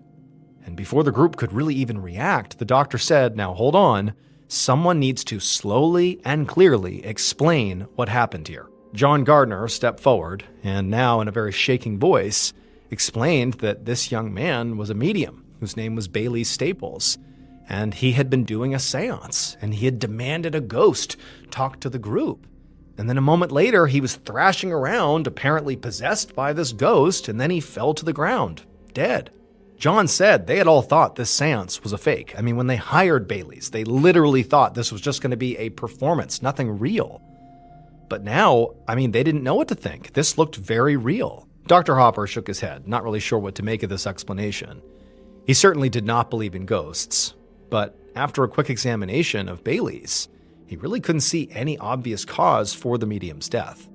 So Dr. Hopper got to his feet and told the dinner guests that, whatever killed Bailey Staples was not a ghost, but he didn't know what it was yet. However, he would get to the bottom of it. However, by the next morning, news of Bailey's death had spread all over Fall River and beyond, and it made the immediate autopsy that Dr. Hopper wanted to do to figure out what happened to him basically impossible. Now, the reason it was impossible is because some people were claiming that this was a ghost that possessed Bailey's, but it didn't actually kill him. The ghost must have put Bailey's into a trance where he appears dead, but is not actually dead. But if Dr. Hopper performs the autopsy on him, the autopsy will kill Bailey's, so you can't do that. And so pretty quickly, you have all these people that are showing up at Dr. Hopper's clinic and the local police station demanding authorities give them Bailey's body to prevent the doctor from killing him by doing an autopsy on him. And so it's this whole scene. And at the same time, keep in mind, the country as a whole has been taken with seances. That was already something that was sort of happening everywhere. But this story, which sort of legitimized the idea that ghosts could be real and ghosts can also be dangerous given what happened to Bailey's, this story is spreading like wildfire all over the country. And so at a time where people in America were already big on seances, this pretty much dumped gasoline on that, and seances became even more popular, but now because they felt real, not because they were entertainment. On January 28th, so 2 days after Bailey's was pronounced dead, Dr. Hopper stood in the basement of the local morgue holding a scalpel. He had finally gotten the approval to go ahead and conduct his autopsy, but he knew that a lot of people were not happy about it. And now he was looking down at Bailey's body, realizing that, to his own surprise, he was sort of nervous about this. Like the idea that, what if this guy's actually still alive and I'm about to kill him with this autopsy? Now, logically, the doctor did not think Bailey's was in a trance, but it was unsettling how physically healthy Bailey's body looked. He was young and strong with no history of illness, and there wasn't a mark on his body anywhere to explain why he was dead. The only blemishes on his skin were these slight bruises around his wrists, which Dr. Hopper understood were from the special hooks he had been wearing when he died to lift up the table. But Dr. Hopper shook off the nerves and moved his scalpel towards the skin of Bailey's chest and made his first incision, opening up the chest cavity. And that was when Dr. Hopper saw it. It would turn out, on the day Bailey Staples died, he was at his absolute performative peak as he lifted John Gardner's table up off the ground and made the seance guests scream and laugh. But what Bailey's didn't know, and what Dr. Hopper found when he performed the autopsy, was that Bailey's had a pre-existing heart condition, and his passionate performance, coupled with the physical exertion it took to lift up that heavy parlor table with just his wrists, and the fact that Bailey's had also already given 2 other similar performances that day, caused his weak heart to swell and develop an aneurysm which ruptured and caused fatal internal bleeding. Bailey Staples had basically put on the absolute best seance performance of his life. It was so good, in fact, that it killed him, and also accidentally convinced an entire house full of dinner guests and many people all across the country that ghosts were real. Thank you so much for watching today's episode. Let me know what you thought of it in the comments below. And remember, we have a whole playlist of Places You Can't Go episodes ready for you to binge right now. So go ahead and click here and give them a watch. All right, until next time, see ya. Sometimes the truth is stranger than fiction, and today we're going to look at 3 stories that demonstrate that. But before we get into today's stories, if you're a fan of the strange, dark, and mysterious delivered in story format, then you've come to the right place because that's all we do, and we upload 2 or 3 times every week. So if that's of interest to you, please change the like button's default internet browser to Microsoft Edge. Also, please subscribe to our channel and turn on all notifications so you don't miss any of our weekly uploads. All right, let's get into today's stories.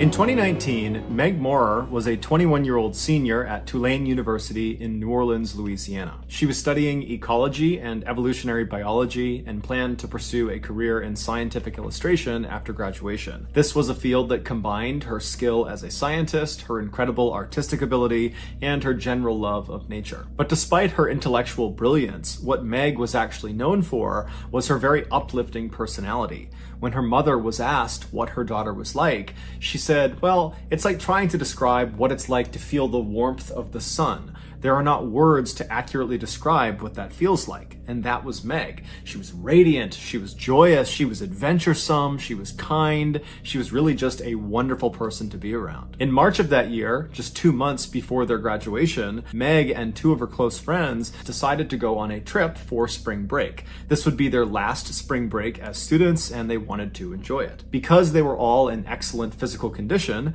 they decided they would spend the week hiking in Georgia. When Meg told her family about her big plans, they could tell she was extremely excited, and they just told her, be safe and we'll see you when you get back. On the morning of their departure, which was March 5th, Meg packed her suitcase into the trunk of her small green sedan, and then she drove over to her two friends' apartment building, and they came out and they put their suitcases into the car, and then once the car was all packed and all three of them were inside, they hit the road. The drive from Tulane University to this area in Georgia where they'd be hiking took about 8 hours if you didn't stop. But none of them were in a particularly big rush, and so they figured they would just stop along the way, and if they got to Georgia super late at night, so be it. After being on the road for 2 hours without stopping, they all needed to use the bathroom, and so Meg decided to pull over at the first rest stop she saw. And the first one she saw was in this residential town in Mississippi called Gaucher. So she pulls off the highway into this very nondescript rest stop, and all three of them get out.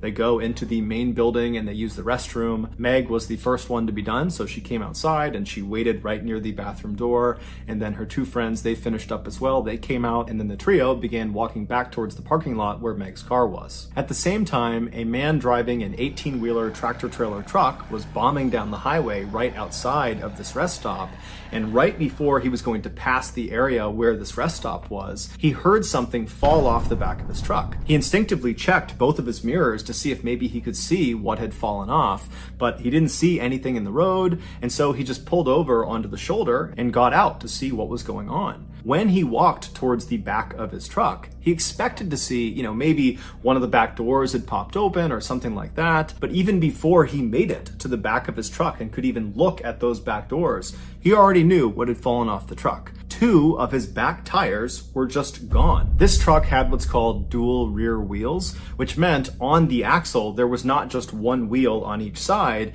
Instead, there were 2 wheels on each side, so 4 wheels across one axle. And so each of these 2 wheels were bolted together and would turn at the same time and kind of functioned like one big fat tire. This gave the truck more stability and safety when it was towing. The driver, in a panic, looked back down the road in the direction he had just come, hoping to just see the tires somewhere, but they weren't anywhere to be found. And so, not really knowing what to do, he just instinctively called his boss and told him what was going on. And his boss just said, "Hold tight, I will send help out to you." And so this driver is left to just stand on the side of the road and wait for help to arrive. And so as he's doing that, he's just staring back down the road in the direction he had just come, as if these tires are just going to magically appear. And as he's looking in this direction, he starts to notice on the other side of the highway, there are police cars and ambulances streaming into a rest stop that he had just passed. And it was the rest stop where Meg and her 2 friends had been. It would turn out when these 2 tires became dislodged from this truck, they went careening across the highway to the other side, across oncoming traffic, all the way up into this rest stop, and they crashed directly into Meg right as she was climbing back into her car. These 2 tires combined weighed almost 1,000 pounds, and so the impact killed Meg. She was pronounced dead on the scene. After an investigation, it was not conclusively determined what actually caused these tires to fall off. The likely cause was they were missing a small part known as a locking washer that costs $3 and is very easy to acquire. But regardless, at this point, the incident is considered a freak accident. In January of 1997, a very accomplished and Ivy League trained American chemist named Karen Wetterhahn started experiencing tingling in her lower extremities. Now, it was uncomfortable, but it wasn't enough discomfort to warrant going to a doctor or really being concerned about it. She figured it was just something kind of minor and it would go away on its own. But shortly after this tingling began, Karen started noticing she was having balance issues. She would be walking down the hallway at the university where she worked, when inexplicably she would just lose her balance and start stumbling and would either fall to the ground or would have to lean up against the wall to steady herself. She tried to convince herself that she was just being clumsy or that she was just really tired and that's what was causing it. But shortly after these balance issues presented themselves, Karen was hit with a host of other health issues. Her speech became awkwardly slow and slurred. She began hearing this white noise ringing in her ear that just wouldn't go away. And her field of vision drastically narrowed to the point where it was like she was looking through 2 toilet paper rolls. Karen's husband brought her to the hospital where she underwent this very lengthy and involved examination, which involved spinal taps and brain scans to try to figure out what was going on, because at first, none of the doctors had any idea. After the testing was complete and Karen was sleeping in a hospital bed and her husband was sitting by her side, a doctor walked into the room with a clipboard and he had this odd look on his face, like the news he was about to deliver he didn't really even understand. And so he consulted his clipboard one more time, looking at some paperwork, and then he looked up and he looked at Karen, and then he turned to Karen's husband and he just says to him, "Sir, does your wife have any enemies?" It would turn out Karen was suffering from a severe case of mercury toxicity. Mercury is a naturally occurring metallic element that is poisonous to humans in all its forms. And Karen had so much mercury in her body, in fact she had 80 times the toxic threshold, that doctors believed this had to have been an intentional poisoning, that someone must have attacked Karen trying to kill her with mercury. But Karen's husband said, I don't think my wife has any enemies. And then when Karen ultimately woke up, she reiterated that sentiment, that she did not have any enemies. The doctors, who knew Karen was a chemist, they asked her, have you had any recent exposure to mercury? And through slurred and difficult to understand speech, Karen would say that she had. In fact, over the last 6 months leading up to this hospital visit, Karen had had lots of exposure to mercury because she was actually in charge of this huge $7 million research project that was looking to investigate the effects certain metals had on human health. And one of the metals she was studying was mercury. But Karen assured the doctor that anytime she handled any of these metals, she was always very, very cautious, especially when she handled mercury, because she understood how hazardous it was. She said she always wore the proper protective equipment to make sure none of the substances made contact with her skin, and she worked under this big chemical hood, which is like a big vacuum, to ensure she didn't accidentally inhale any of the toxic fumes that came off of these metals. The doctor was totally stumped and went silent for a second, and then Karen at some point broke the silence by saying, well, there was one time I did have a spill with mercury, but it was totally meaningless, and I haven't thought about it until just now, only because we're trying to figure out what happened. She would go on to tell the doctor about an incident that occurred 5 months earlier. She had been working at her lab at the university where she was employed when she accidentally spilled 1 or 2 tiny droplets of mercury onto the top of her left hand near her thumb. Now, she was wearing all of the prescribed protective equipment, including latex gloves on her hand, and so when she saw these droplets on her hand, she wasn't concerned for her health. She just followed procedure. She stopped what she was doing, she wiped the droplets off, and then she left her workstation, she threw away the contaminated gloves, she thoroughly washed her hands, and then put new gloves on, and then just went back to work and didn't think much of it. The type of mercury that Karen had spilled on her hand was called dimethyl mercury. This is not the same thing as the shiny silver liquid we see in old thermometers. That is a hazardous substance, but it's nothing compared to dimethyl mercury. Dimethyl mercury is a clear liquid that is considered to be one of the most toxic substances on the planet. After hearing this story from Karen, the doctor agreed that overall this did seem like a kind of meaningless event because she had followed all the proper procedures and those droplets had landed on her gloves, not on her skin. But since they had no other leads to operate on, he thought it would still be a good idea to test to see if dimethyl mercury could penetrate through latex. And sure enough, after they ran some studies, they found it could. In fact, the latex gloves that all these scientists were told to wear when handling this particular substance, they did nothing. The dimethyl mercury would penetrate through the latex in seconds. But even though they had just solved the mystery of how Karen got mercury toxicity in the first place, what no one could understand was why Karen was still suffering from the effects of mercury toxicity if her only exposure to it was 5 months earlier, just that one time. Typically, people who have mercury toxicity, they will get better as soon as the source of their toxicity is removed. Meaning, when the mercury goes away, they get better. And it's because the mercury kind of pools in their bloodstream and their body will naturally excrete it and they'll get better. But unfortunately for Karen, it would turn out dimethylmercury is a little bit different.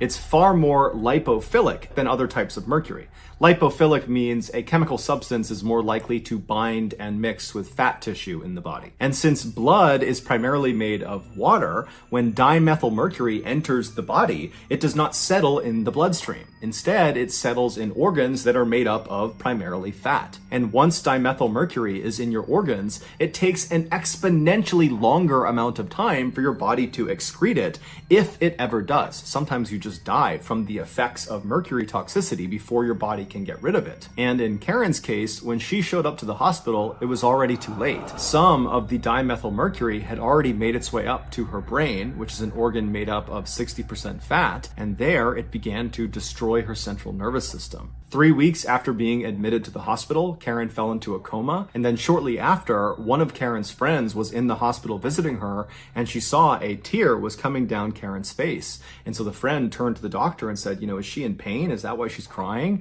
And the doctor said, no, it doesn't appear her brain is able to register pain anymore. Karen would unfortunately never wake up from her coma. She would pass away on June 8th, 1997, roughly 10 months after those little droplets of dimethylmercury landed on her latex glove. In the 1850s and 1860s, Edwin Booth was the man. He was this extremely famous American actor who basically anywhere he went in America, people would know who he was. He was extremely recognizable, a household name, an A-list celebrity through and through. But his acting prowess and his career and his fame, those are not the things we remember him for. In early 1865, when Edwin was 31 years old and was at the height of his acting fame, he walked into a New Jersey train station and walked through the building to the actual platform where the trains are. And as soon as he turned a corner and actually saw the train that he wanted to board, he very quickly realized that he probably was not going to get on that train. There was already this huge throng of people out on the platform pressed up against the side of this train, and they're all waving their arms around and yelling. And in the middle of this big group of people with his back pressed up against the train was the train's conductor, whose job was to sell tickets in addition to driving the train. But from Edwin's perspective, it seemed fairly obvious based on the conductor's body language and what some of the people in the crowd were yelling that there just weren't enough tickets. That's why this big unruly group had formed, because all these people were rushing forward trying to buy one of the last few tickets. Now, Edwin could have very easily just walked up and announced himself and shown his very famous face, and almost certainly he would have gotten a ticket. But to this point, Edwin had not been recognized in this train station, and so he wanted to keep a low profile, and so he decided against that idea. Instead, he decided he would just kind of join this big group and, try to flag down the conductor and try to buy one of these tickets, and if he didn't, so be it. And so Edwin, instead of going to the back of this group, he went around to the right side, close up against the side of the train, and right as he got to the outside of the group and he turned in towards the group, he looked up at where the conductor was, and he saw the conductor turning around and walking back into the train. He had clearly sold all of his tickets, and so anyone who had not purchased one yet, like Edwin, they were out of luck. They'd have to wait for the next train. Edwin was about to just walk away and wait for the next train when he noticed the crowd in front of him. They didn't disperse like he was doing. Instead, they all seemed to kind of surge forward towards the train, which was now moving, and as they pushed forward as if they were going to jump onto this train, even though they didn't have tickets, one man who was towards the front of this group, right up against the train, he falls to the ground and gets trapped halfway under the train. His lower half was literally on the tracks under the train, and his upper half is now under this big crowd of people that are now trampling him. And so Edwin can see very clearly that if someone does not grab this guy and pull him out soon, he's gonna get run over by the train.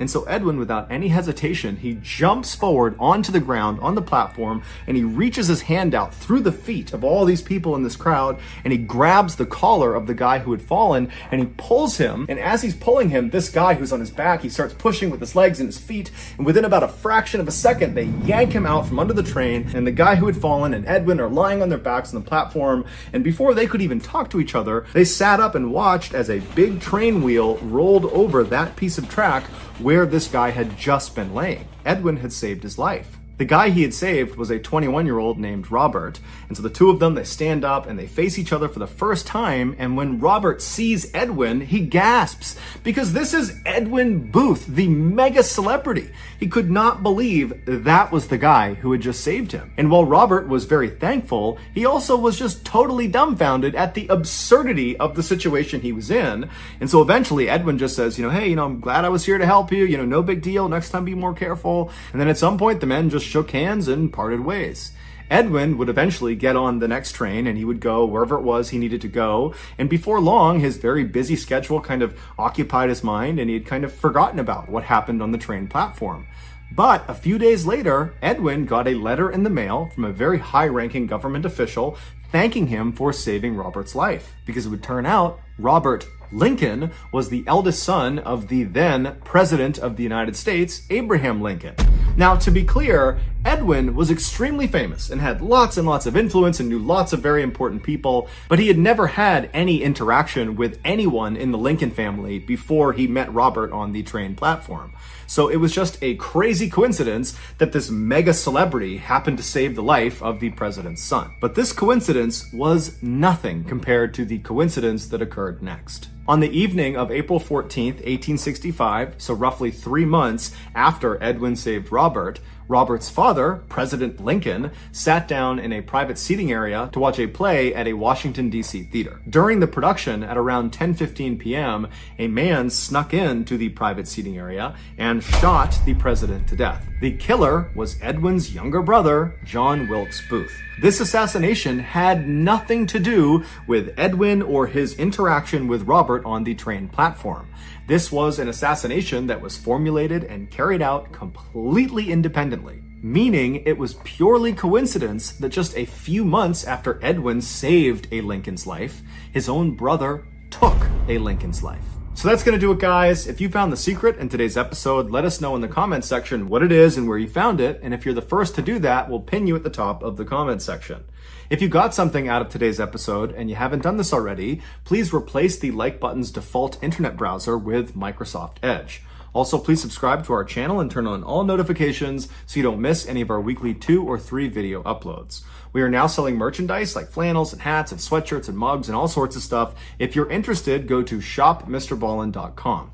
If you want to learn about upcoming deals and promotions in our shop, go to our shop's Instagram page. The username is shopmrballen. If you want to get in touch with me, you can direct message me on Instagram or on Twitter. My username for both platforms is the same. It's johnballen416. I also have a ton of content over on TikTok where my username is MrBallen. We also have a second YouTube channel called MrBallen Shorts where we post random short videos and lost episodes. We also have a Facebook page called MrBallen where we post condensed versions of the videos you see on YouTube. If you have a story suggestion, please submit it to our subreddit just called MrBallen. It's linked in the description below.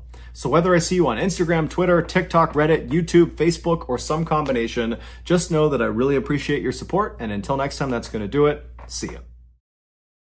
There is a subgenre of detective fiction that deals with locked room mysteries, which are about crimes that are seemingly impossible to commit. The standard example being a murder victim found inside of a room that was locked from the inside. Today, we're going to look at a real-life locked room mystery that took almost a decade to solve. And when the truth finally came out, nobody believed it. It literally sounded like fiction. But before we get into today's story, if you're a fan of the strange, dark, and mysterious delivered in story format, then you've come to the right channel because that's all we do, and we upload 3, 4, even 5 times every week. So if that's of interest to you, please replace the like button's Cocoa Puffs with similarly shaped dog food. Also, please subscribe to our channel and turn on all notifications so you don't miss any of our weekly uploads. All right, let's get into today's story.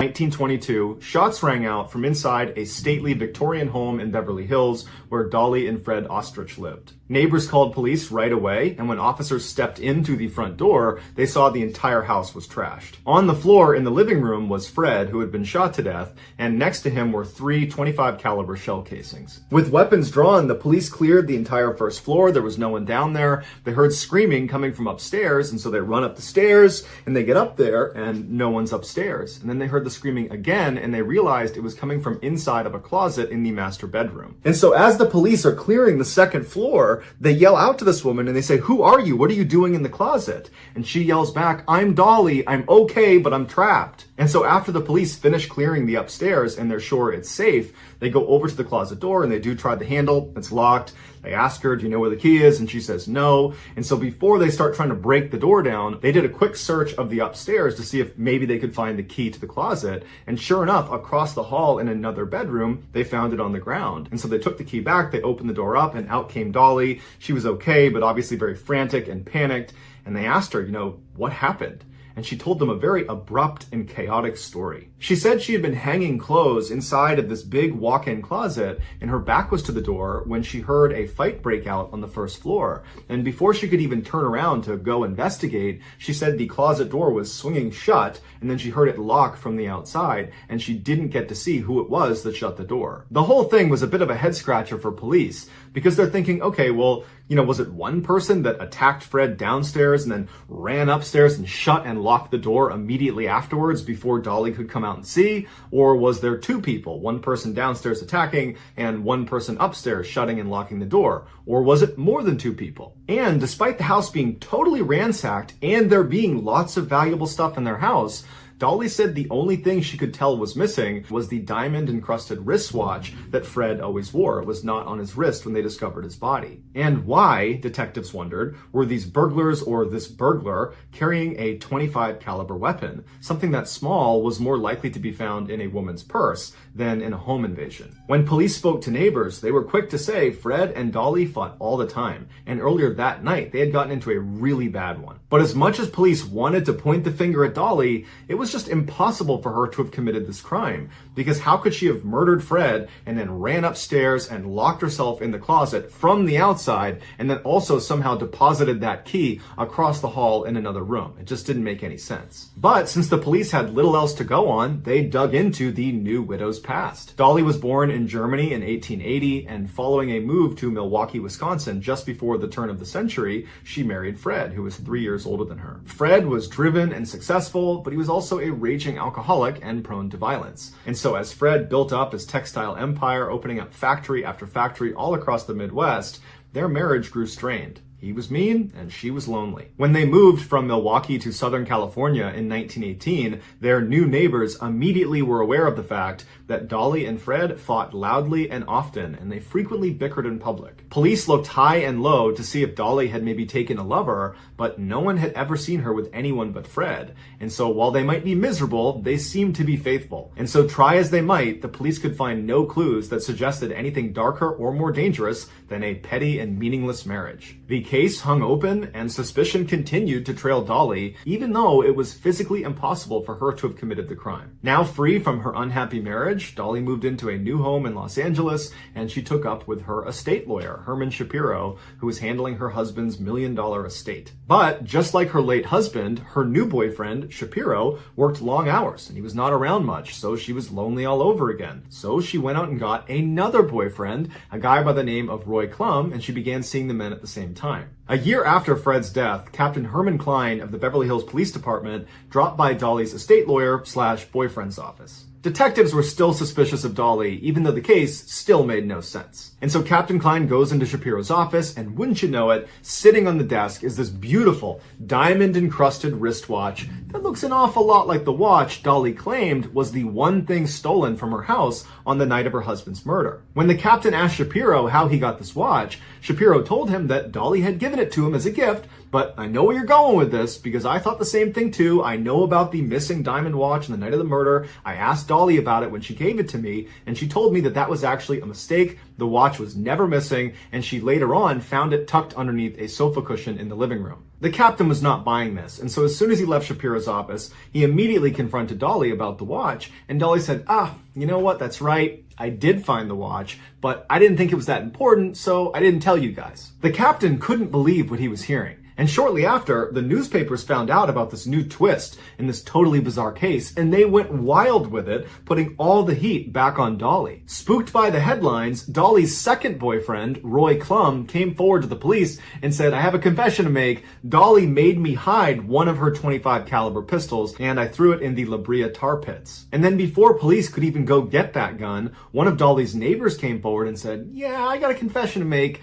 Dolly asked me to get rid of a .25 caliber pistol, and I buried it in my backyard." So police went out and recovered both weapons, but they were so badly rusted, they couldn't confirm if they were in fact the murder weapons. And Dolly had an excuse. When the police confronted her with these guns, she said, "Oh yeah, those old things, I've had those in the house for years, but given the circumstances of my husband's death, just felt a little awkward keeping them around the house, so I had some friends get rid of them." The police were not buying this, and so in July of 1923, they arrested Dolly for killing Fred. But despite these new developments, the facts of the case had not changed. It was still physically impossible for Dolly to have committed this crime. She was locked in the closet from the outside. And so with Dolly in jail awaiting trial, investigators tirelessly hacked into her story to try to find holes in it, but they had no success. And so after every theory that might connect her to the crime was ultimately discarded, they had to drop the murder charges and Dolly was released. 7 years went by and the crime was largely forgotten about. And then in 1930, Dolly and her estate lawyer boyfriend Shapiro, they broke up.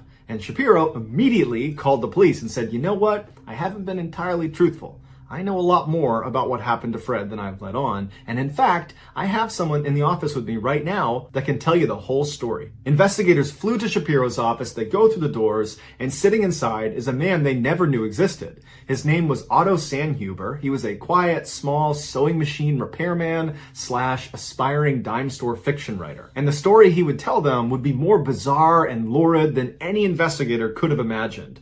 It began almost a decade before the murder. When Otto was a teenager, he had worked for Fred in one of his Milwaukee factories. One day in 1913, Dolly complained to Fred that her sewing machine was broken. And so Fred asked one of his employees, who he knew was a sewing machine repairman, the then 17-year-old Otto, if he would go over to his house and fix the sewing machine for his wife. Dolly knew her husband was going to send Otto specifically to their house, and she was very attracted to Otto. And so when Otto showed up, all she had on was a silk robe, stockings, and heavy perfume. Thus began Dolly and Otto's affair, which at first they conducted in a pretty typical way, meeting secretly in hotels, but when that became burdensome, they moved their relationship back into the ostrich home, with Otto needing to sneak in and out around Fred's schedule. But it wasn't long before nosy neighbors were asking Dolly, "Who's that strange man coming around your house all the time?" And she would say, "Oh, that's my vagabond half-brother."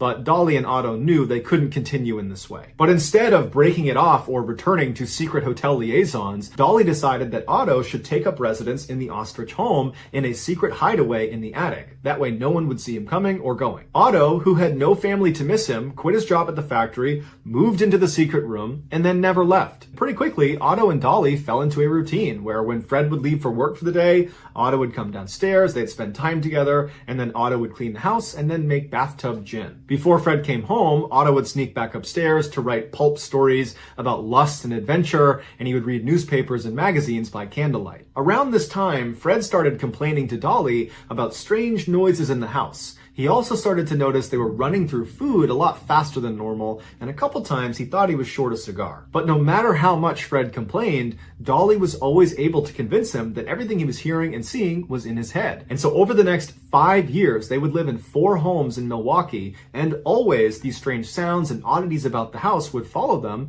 but Fred never investigated. In 1918, Fred told Dolly he wanted to move to Southern California, and so Dolly hunted down a house with an attic, a rarity in the area, and she sent Otto ahead. When Fred and Dolly arrived, Otto was already ensconced in the attic, and Fred moved in right beneath him. By the time Fred and Dolly got in their final argument on the night of August 22nd, 1922, Otto had been secretly living with them for almost a decade. On that deadly night, Otto was in his secret room listening to drunk Fred getting louder and angrier and clearly getting physical with Dolly. And so worried that he might kill his lover, Otto leapt out of the attic and ran downstairs carrying 2 .25 caliber pistols motorcycles. He runs into the living room and he confronts Fred. And Fred is astounded to see his formerly teenage sewing machine repairman, who abruptly quit the factory so suddenly and completely, now standing in his living room. And so Fred lunged at Otto, and Otto just started shooting. It was then that Dolly hatched the scheme that had almost let them get away with it. Knowing the police would be there any minute, Dolly staged the house to look like a robbery. She told Otto to lock her inside of the closet and then ordered him to go back up into the attic. And so when the police got there, Otto was crouched silently right above their heads. After the killing, Otto moved in with Dolly in her new house, and even though they could have had a normal open relationship, Dolly ordered Otto to go live in the attic of this new house as well. It wasn't until a year later, when Dolly was briefly arrested after the police found out about the hidden guns, that Otto was forced to come out of the attic. While Dolly was sitting in jail for these gun charges, she begged her estate lawyer boyfriend, Shapiro, to go get groceries for her vagabond half-brother, Otto, who lived in her attic. She said, when you delivered them, make sure you go to the bedroom and knock on the ceiling. That will let him know it's safe to come out. But when Shapiro arrived and followed the procedure and Otto came out, Otto was so starved for human interaction and conversation that he wound up telling Shapiro the whole insane story. But instead of going to police, Shapiro told Otto that he should just leave. And he did. He went and became a janitor, and he got married. The secret held until Dolly and Shapiro broke up for good, at which point Shapiro called the police. Dolly and Otto were arrested, and the press went insane. They called this the Batman case because Otto was living like a bat in a cave. This was before Batman the comic was a thing. Otto was convicted of manslaughter, but the statute of limitations was up, so he was allowed to walk free. As for Dolly, she was allowed to walk free too, because the jury hung on her conspiracy to commit murder charges. After the trial, Otto disappeared and nothing more is known about him. As for Dolly, she stayed in LA and she died in 1961 at the age of 80, 2 weeks after marrying yet again. So that's going to do it, guys. If you found the secret in today's episode, let us know in the comments what it is and where you found it. So give us the timestamp. And if you're the first to do that, we will pin you at the top of the comments section. If you enjoyed today's video and you haven't done this already, please replace the like button's Cocoa Puffs with similarly shaped dog food. Also, please subscribe to our channel and turn on all notifications so you don't miss any of our weekly 3, 4, even 5 video uploads. If you want to get in touch with me, you can direct message me on Instagram or on Twitter. My username for both platforms is the same. It's just JohnBallen416. I also have a ton of content over on TikTok where my username is MrBallen. If you have a story suggestion, please submit it to our subreddit just called MrBallen. It's linked in the description below. So whether I see you on Twitter, Instagram, TikTok, Reddit, YouTube, or some combination, just know that I really appreciate your support. And until next time, that's going to do it. See ya.